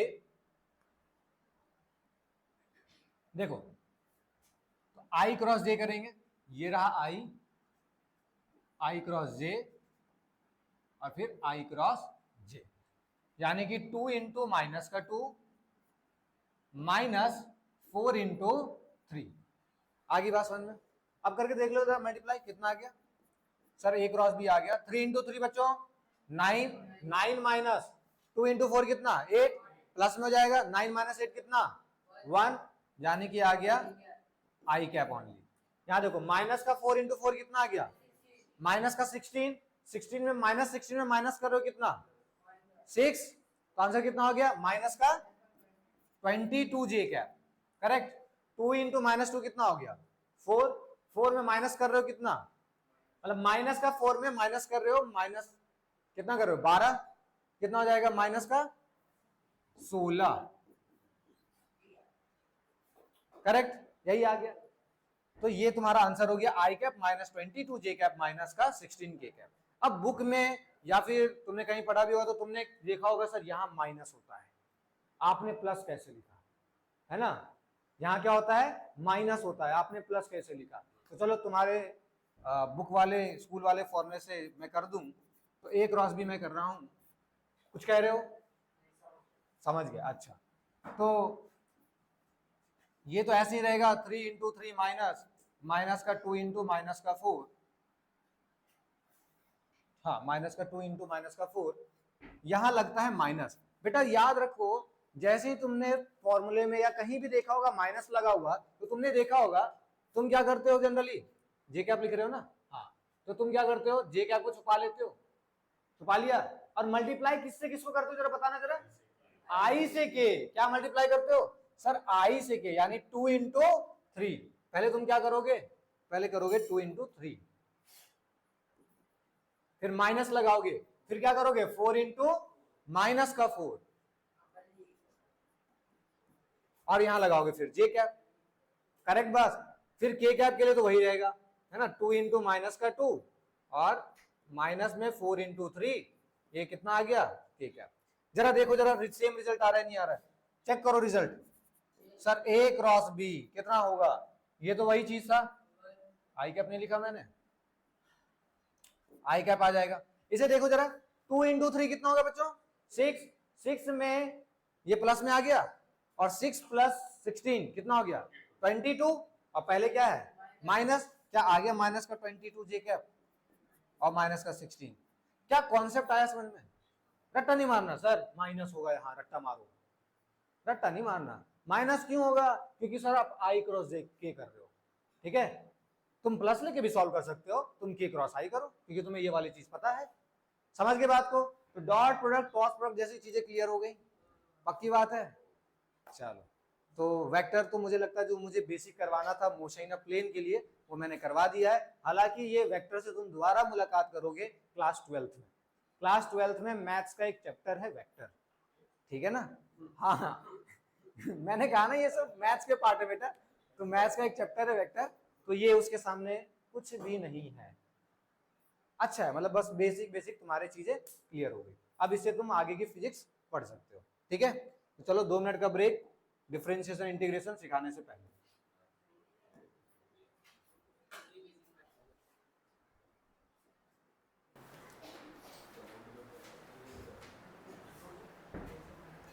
चलो देखो जरा डिफरेंशिएशन देखो, डिफरेंशिएशन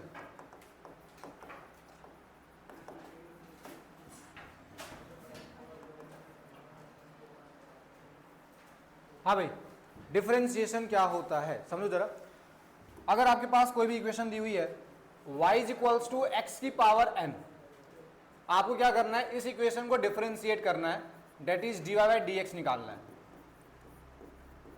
y की वैल्यू x की पावर n, तो फॉर्मूला क्या है बच्चों, ये जो भी पावर है वो आगे आके मल्टीप्लाई होगी n x n minus one, और जो भी पावर है उसमें से क्या करोगे, 1 को माइनस कर दोगे। इतना ही नहीं है, इसके आगे भी है। इसके आगे क्या है, यहां पे क्या है, x है ना, तो इंटू dx, नीचे क्या है, dx है, dx, तो ये कट के 1 हो जाता है।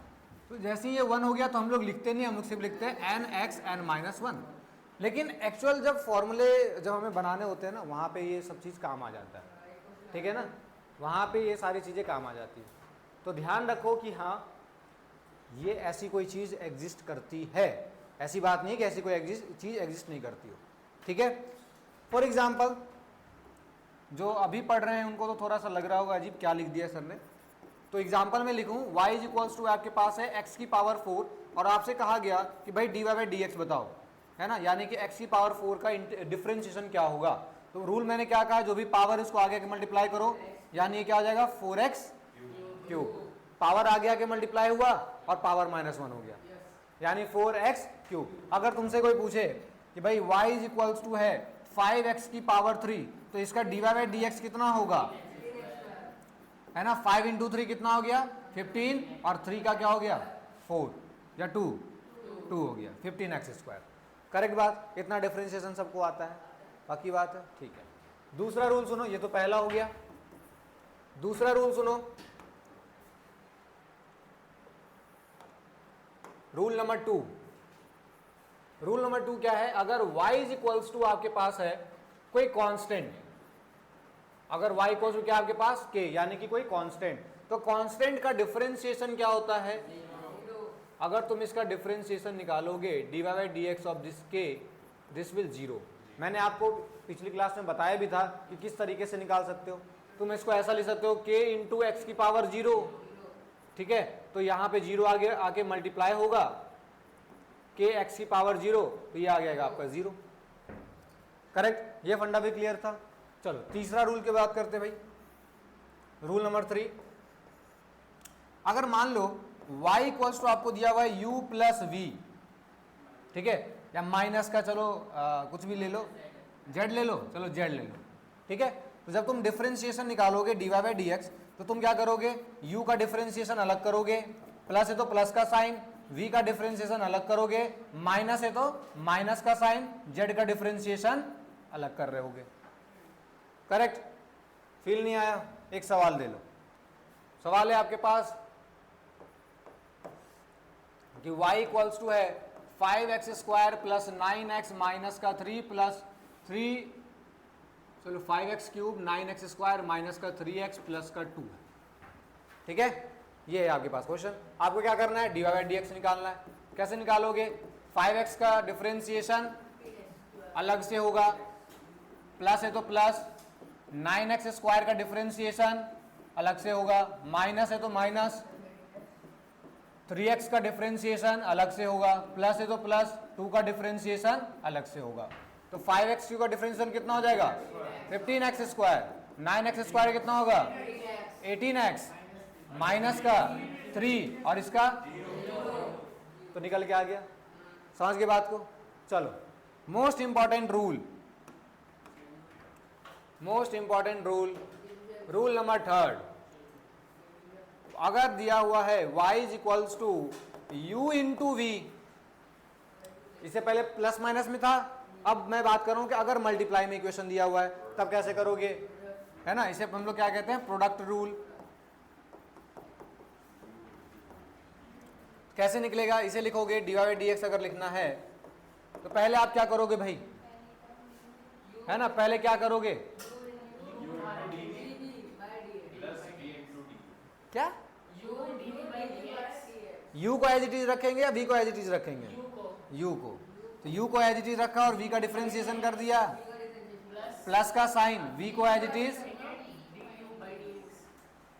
करेक्ट, ठीक है ना। क्या करोगे, एक को एज इट इज, दूसरे का डिफरेंशिएशन, प्लस दूसरे को एज इट इज, पहले वाले का डिफरेंशिएशन। मजा नहीं आया? एक सवाल देख लो भाई, क्वेश्चन क्या है, मैंने कहा y इज इक्वल्स टू है आपके पास एक्स स्क्वायर प्लस का 2x और दूसरा है x प्लस 1, करेक्ट। मुझे इसका डिफरेंशिएशन चाहिए। आप क्या करोगे, इस पूरे को मान लोगे u, इस पूरे को मान लोगे v, तो dy बाई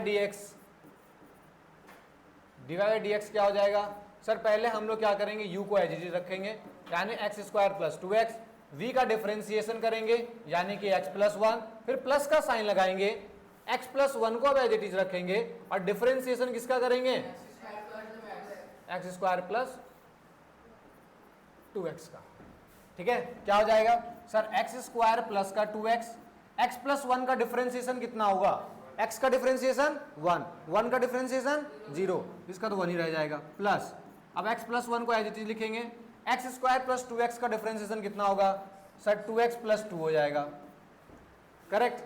तो ये हो गया तुम्हारा डिफरेंशिएशन। आगे बात समझ में, मल्टीप्लाई कर लो, ठीक है, फंडा हो गया क्लियर।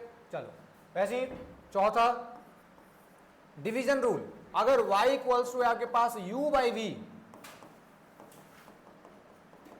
डिवीजन रूल है ना। इसी सेम क्वेश्चन को मैं लेता हूं, तो कैसे होगा, तो y इक्वल्स टू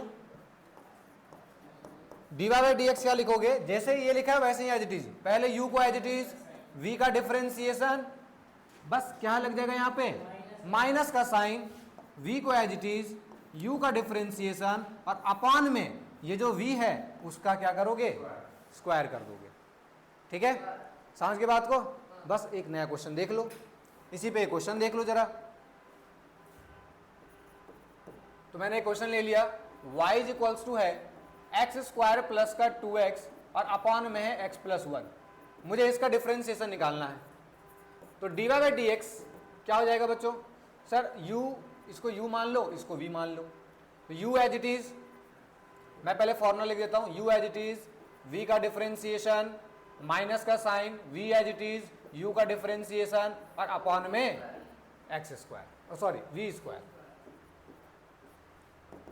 तो u को एज इट इज रखेंगे सर, एक्स स्क्वायर प्लस का 2x, v का डिफरेंशिएशन करेंगे that is x plus 1, minus का साइन लगाएंगे, v को एज इट इज रखेंगे x plus 1, dy by dx x square plus 2x, और पूरे में नीचे में किससे डिवाइड करेंगे, x प्लस 1 जो भी v है उसके स्क्वायर से। हाँ थोड़ा लिखा हुआ ज़्यादा है लेकिन है तो वही चीज़, आसानी है, ठीक है। तो लिखो क्या होगा, एक्स स्क्वायर प्लस 2x, इसका डिफरेंशिएशन 1, माइनस x प्लस 1, इसका डिफरेंशिएशन 2x प्लस 2, और अपॉन में क्या है, x प्लस 1 का होल स्क्वायर। इसको आगे तुम सॉल्व कर लो, ठीक है। फंडा आया समझ में। तो ये थे डिफरेंशिएशन के रूल्स, क्लियर हो गए। यही बस इतने ही रूल थे। एक रूल और है चेन रूल, ठीक है ना, एक रूल और है कौन सा, चेन रूल। तो लेकिन उसको मैं थोड़ा सा आगे बढ़ता हूँ और किसमें समझा दूँ, ट्रिग्नोमेट्री में समझाऊंगा। किसमें समझाऊंगा, ट्रिग्नोमेट्री में समझाऊंगा। चलो देखो जरा, तो नेक्स्ट हम लोग कर रहे हैं differentiation of trigonometric function. Differentiation of trigonometric function,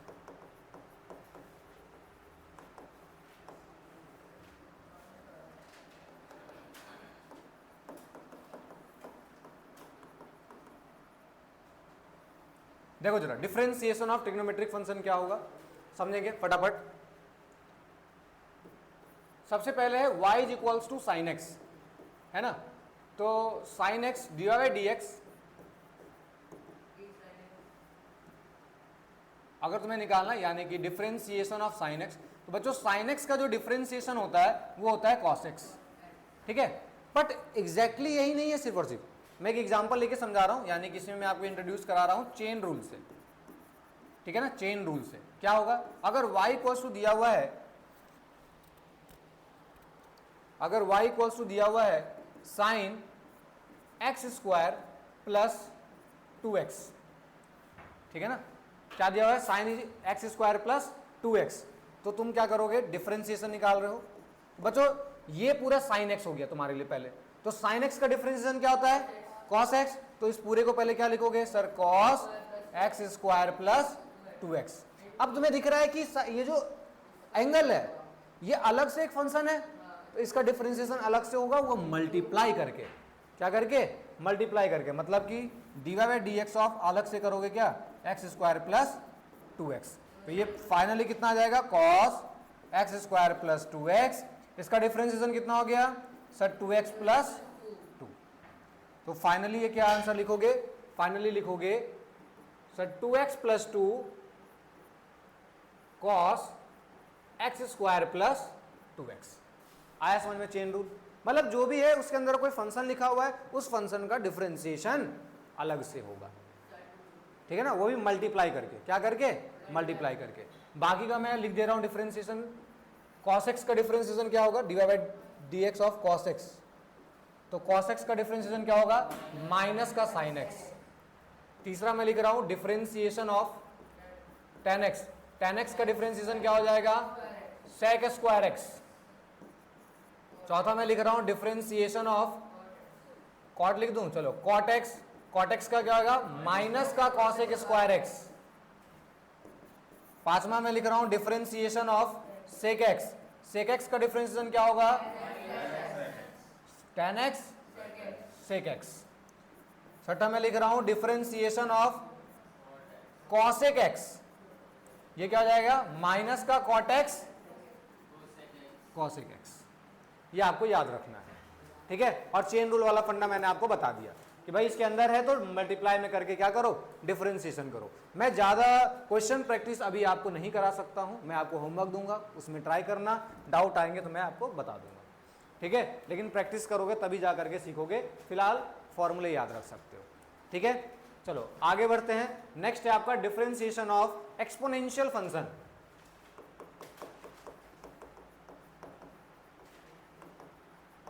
differentiation of exponential function. देखो क्या होगा,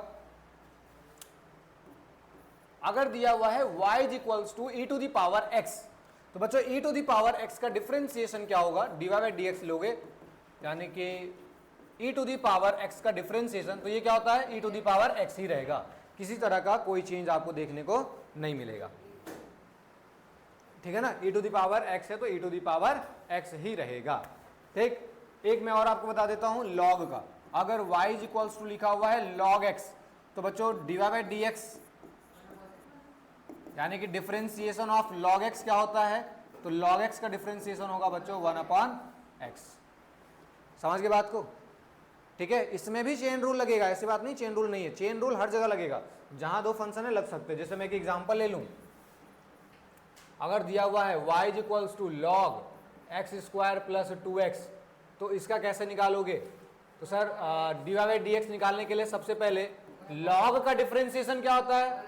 1/x, यानी 1/x square plus 2x, correct? अब चूंकि ये अलग से एक फंक्शन है तो मल्टीप्लाई में डिफरेंशिएशन करेंगे x स्क्वायर प्लस 2x का। हाँ, तो ये क्या हो गया? 1/x स्क्वायर प्लस 1, और इसका डिफरेंशिएशन क्या होगा बच्चों? 2x plus 2। आगे बात समझे? ठीक है, फंडा हो गया क्लियर? तो ये चेन रूल यहां भी आप लगाओगे। This is differentiation of exponential and logarithmic function, ठीक है? चलो आगे बढ़ते हैं। नेक्स्ट क्या है आपका? इंटीग्रेशन है क्या, है ना? नेक्स्ट है इंटीग्रेशन। चलो इंटीग्रेशन की शुरुआत।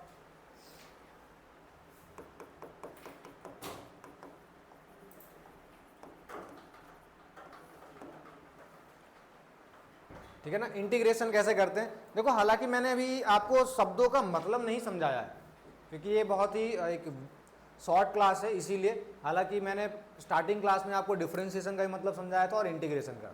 इनफैक्ट मैंने कल भी डिस्कस करा था, क्या करा था ना? डिफरेंशिएशन का मतलब स्मॉल चेंज, डिफरेंशिएशन का मतलब स्मॉल चेंज, छोटे से छोटे चेंज के लिए, और इंटीग्रेशन का मतलब वो सारे स्मॉल चेंजेस को क्या करिए? इकट्ठा जोड़ दीजिए, ठीक है? उन सारे स्मॉल चेंज को थोड़ा थोड़ा करके क्या करो? जोड़ दो, वो क्या होगा? इंटीग्रेशन। और डिफरेंशिएशन क्या है? Small change. करेक्ट बात? ठीक है, यानी कि डिफरेंशिएशन और इंटीग्रेशन दोनों एक दूसरे का क्या है, अपोजिट है, दोनों एक दूसरे का क्या है, अपोजिट है। क्लियर बात है, ये बात तुम लोग कर पाया क्रैक, चलो ठीक है। तो इंटीग्रेशन पहले मैं एक लिख लेता हूं, मान लो आपको दिया हुआ है y is equals to x to the power n, आपको इंटीग्रेट करना है क्या, इंटीग्रेशन y dx, ठीक है ना। ये इंटीग्रेशन का साइन है बच्चों, ये है इंटीग्रेशन का साइन। सांप कौन कह रहा है, सांप नहीं है, ये सांप ही है बेटा। चलो तो इंटीग्रेशन y dx, तो y की वैल्यू कितनी है, x to the power n dx। बेटा ये d के अंदर जो होगा ना, इससे आगे वाली चीज ना उसी के टर्म्स में होनी चाहिए, ठीक है ना। d के अंदर क्या है, x है, तो इसके आगे वाली टर्म किस में होनी चाहिए, x में, ठीक है। तो इसका क्या लिखोगे, बहुत सिंपल, n है n+1 अपॉन में n+1, समझ गए बात को, n+1 n+1। For example sir y equals to दिया हुआ है मान लो x की पावर 4, ठीक है ना। तो इसका बताना इंटीग्रेशन क्या होगा, तो x की पावर 4 dx क्या हो जाएगा बच्चों, x की पावर 4 + 1 यानी x टू द पावर 5। अभी मैंने एक बात और कही थी, मैंने क्या कहा था कि डिफरेंशिएशन और इंटीग्रेशन दोनों एक दूसरे का क्या है, अपोजिट है। यानी कि अगर ये वाले रिजल्ट का तुम अगर डिफरेंशिएशन करोगे तो ये आ जाना चाहिए, आ जाना चाहिए। चलो करके देखते हैं जरा। तो मैं कर रहा हूं differentiation of x to the power 5 upon 5 का, तो क्या हो जाएगा 1/5 तो बाहर ही हो गया, डिफरेंशिएशन किसका हुआ, x टू द पावर 5 का। तो 1/5 x टू द पावर 5 आगे मल्टीप्लाई हो गया और x टू द पावर क्या हो गया, 4 हो गया। देखो जरा 5 से 5 कट गया, क्या वैल्यू आ गई, क्या यही थी, आई बात समझ में। सर इसका मतलब इंटीग्रेशन डिफरेंशिएशन दोनों एक दूसरे क्या है, अपोजिट है। क्लियर हो गया बात, चलो तो बस यही है बेटा, एक यही है, ठीक है ना, एक यही, इसमें अलग अलग टाइप के रूल नहीं है, यही तुम्हारा मेन है x to the power n। इसी में आता है डिफाइनाइट इंटीग्रेशन, इसी में क्या आता है, डिफाइनाइट।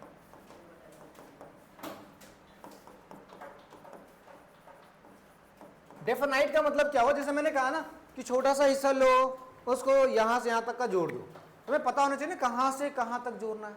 अगर तुम्हें ये बात पता ही नहीं है कहां से लेके कहां तक जोड़ना है, तो तुम तो इनफिनाइट टाइम जोड़ते चले जाओगे, कोई भी रिजल्ट तुमको मिलेगा ही नहीं, करेक्ट। तो मान लो मैं एक इक्वेशन लिख रहा हूं, चलो जो भी है इसके टर्म्स में, इसी के टर्म्स में लिख देता हूं पहले। मान लो x to the power n dx और लिमिट मैंने दे दी a से लेके b तक की, ठीक है। नीचे वाली चीज को हम लोग कहते हैं लोअर लिमिट और ऊपर वाली चीज को हम लोग कहते हैं अपर लिमिट। मतलब तुमको यहां से जोड़ना शुरू करना है और यहां तक जोड़ना है, ए से जोड़ना शुरू करना है और बी तक जोड़ते चले जाना है, ठीक है, समझ गए बात।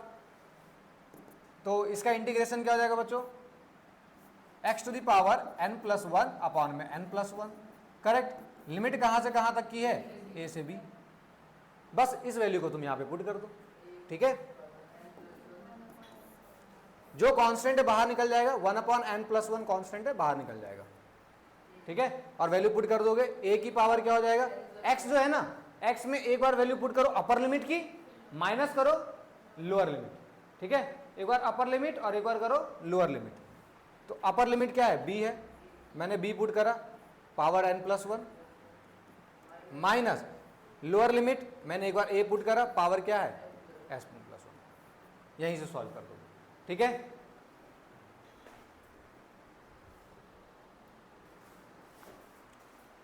तो upper limit minus lower limit, ठीक है। एक एग्जांपल से समझ लेते हैं, एक क्वेश्चन से समझ लेते हैं। मान लो एक क्वेश्चन जैसे मैंने लिया था x टू द पावर 4 ही लिया था ना, y equals to x to the power 4 था। तो मुझे इसको इंटीग्रेट करना है x टू द पावर 4 को 1 से लेकर के 2 तक का, ठीक है। तो मैं क्या करूंगा, पहले इसका इंटीग्रेशन क्या हो जाएगा बच्चों, x to the power 5 upon में 5, लिमिट कहां से कहां तक की, 1 से 2, 1/5 बाहर निकल जाएगा, x टू द पावर 5 रह गया, लिमिट 1 से 2 तक की।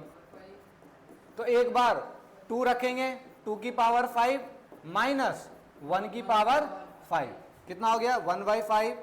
2 की पावर 5 मतलब कितना हो गया बच्चों, 32 माइनस 1 यानी 1/5 इंटू 31 यानी 31/, ठीक है, समझ आ गया बात। Definite integration. क्लियर है? चलो नेक्स्ट, अब क्या बात करने वाले हम लोग? हाँ, एक सबसे इंपॉर्टेंट। अच्छा, इसी में मैं आपको एक और क्वेश्चन देता हूं। अगर मान लो y इक्वल्स टू लिखा हुआ है x की पावर 1 अपॉन x की पावर 4, इसको कैसे इंटीग्रेट करेंगे सर? वेरी गुड, इसको सर लिख लेंगे x की पावर माइनस का 4 dx। तो ये क्या हो जाएगा सर? x की power minus 4 plus 1 minus 4 plus 1, यानी कि x की पावर माइनस का,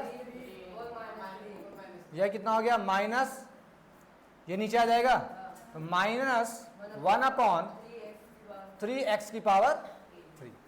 करेक्ट। लेकिन वहीं अगर मैं तुम्हें टास्क दे दूं कि मुझे बताओ भाई, अगर लिखा हुआ है y equals to 1 upon x, इसका इंटीग्रेट करके बताओ 1 अपॉन x dx।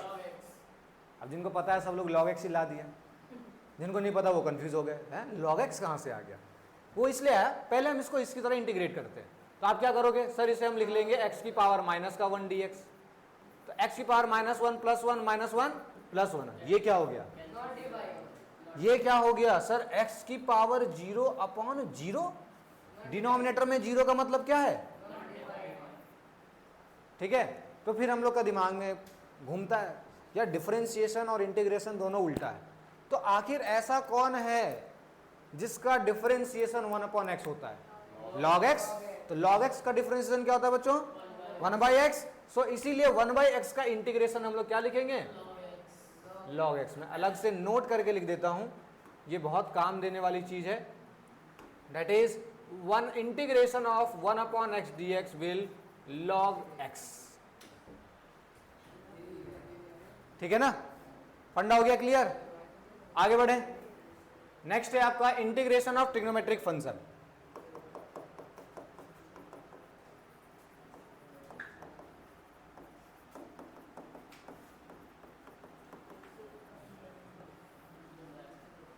देखो इंटीग्रेशन ऑफ ट्रिग्नोमेट्रिक फंक्शन क्या है। तो अगर सबसे पहले मैं लिख रहा हूं integration of sine x dx. Sine x dx का इंटीग्रेशन क्या हो जाएगा बच्चों? ये होगा माइनस का कॉस एक्स, प्लस का कांस्टेंट भी लिखते हैं, बट तुम्हें ये सब चक्कर में नहीं पड़ना है अभी।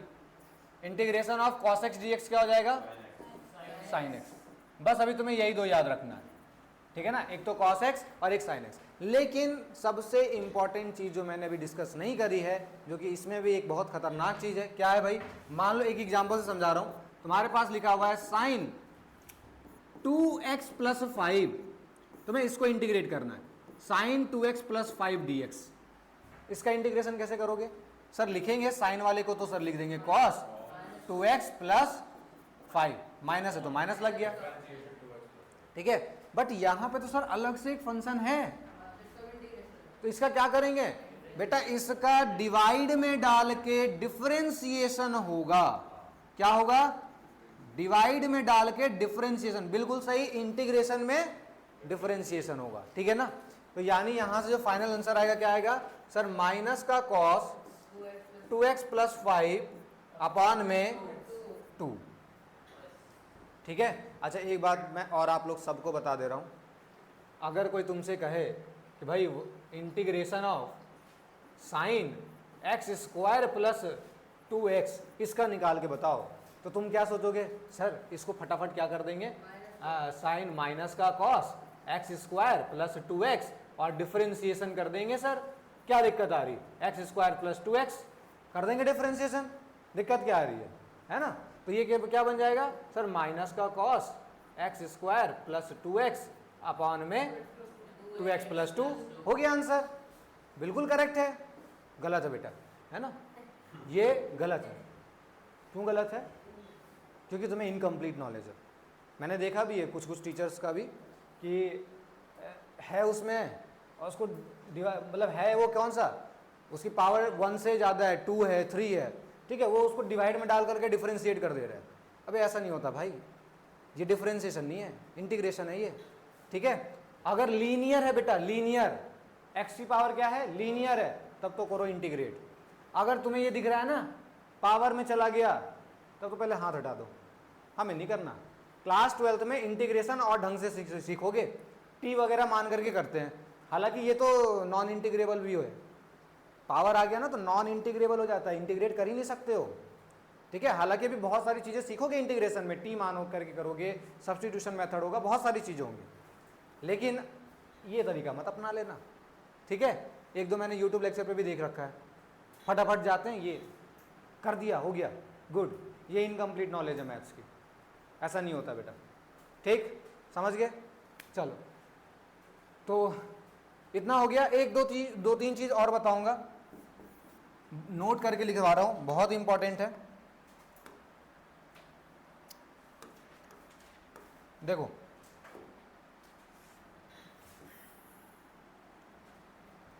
दो फॉर्मूले हैं, काफी ज्यादा इंपॉर्टेंट है, लिख रहा हूं इसलिए। अगर लिखा हुआ है साइन स्क्वायर थीटा, तो इसको तुम क्या लिख सकते हो, इसको लिख सकते हो 1 प्लस, या पहले मैं उसी को लिखूं, 1 प्लस कॉस 2 थीटा बाई 2 लिखा हुआ है, इसको तुम क्या लिख सकते हो, कॉस स्क्वायर थीटा लिख सकते हो, ठीक है। क्या लिख सकते हो, कॉस स्क्वायर थीटा। यहां 2 थीटा है तो यहां थीटा होगा, ठीक है ना। अगर यहां थीटा होगा तो ये क्या होगा, थीटा बाई 2 होगा, क्या होगा, थीटा बाई 2 होगा। मतलब यहीं पे कर ही लेते हैं फिर, 1 प्लस कॉस थीटा बाई 2 है तो क्या हो जाएगा ये, सर ये हो जाएगा कॉस स्क्वायर थीटा बाई 2, ठीक है ना। चलो इसको भी हटा देते हैं, समझाने के लिए था। दूसरा 1 माइनस कॉस 2 थीटा बाई 2 है, इसे क्या लिखोगे, साइन स्क्वायर थीटा लिख दोगे। यहां 2 थीटा है तो यहां कितना हो गया, थीटा हो गया।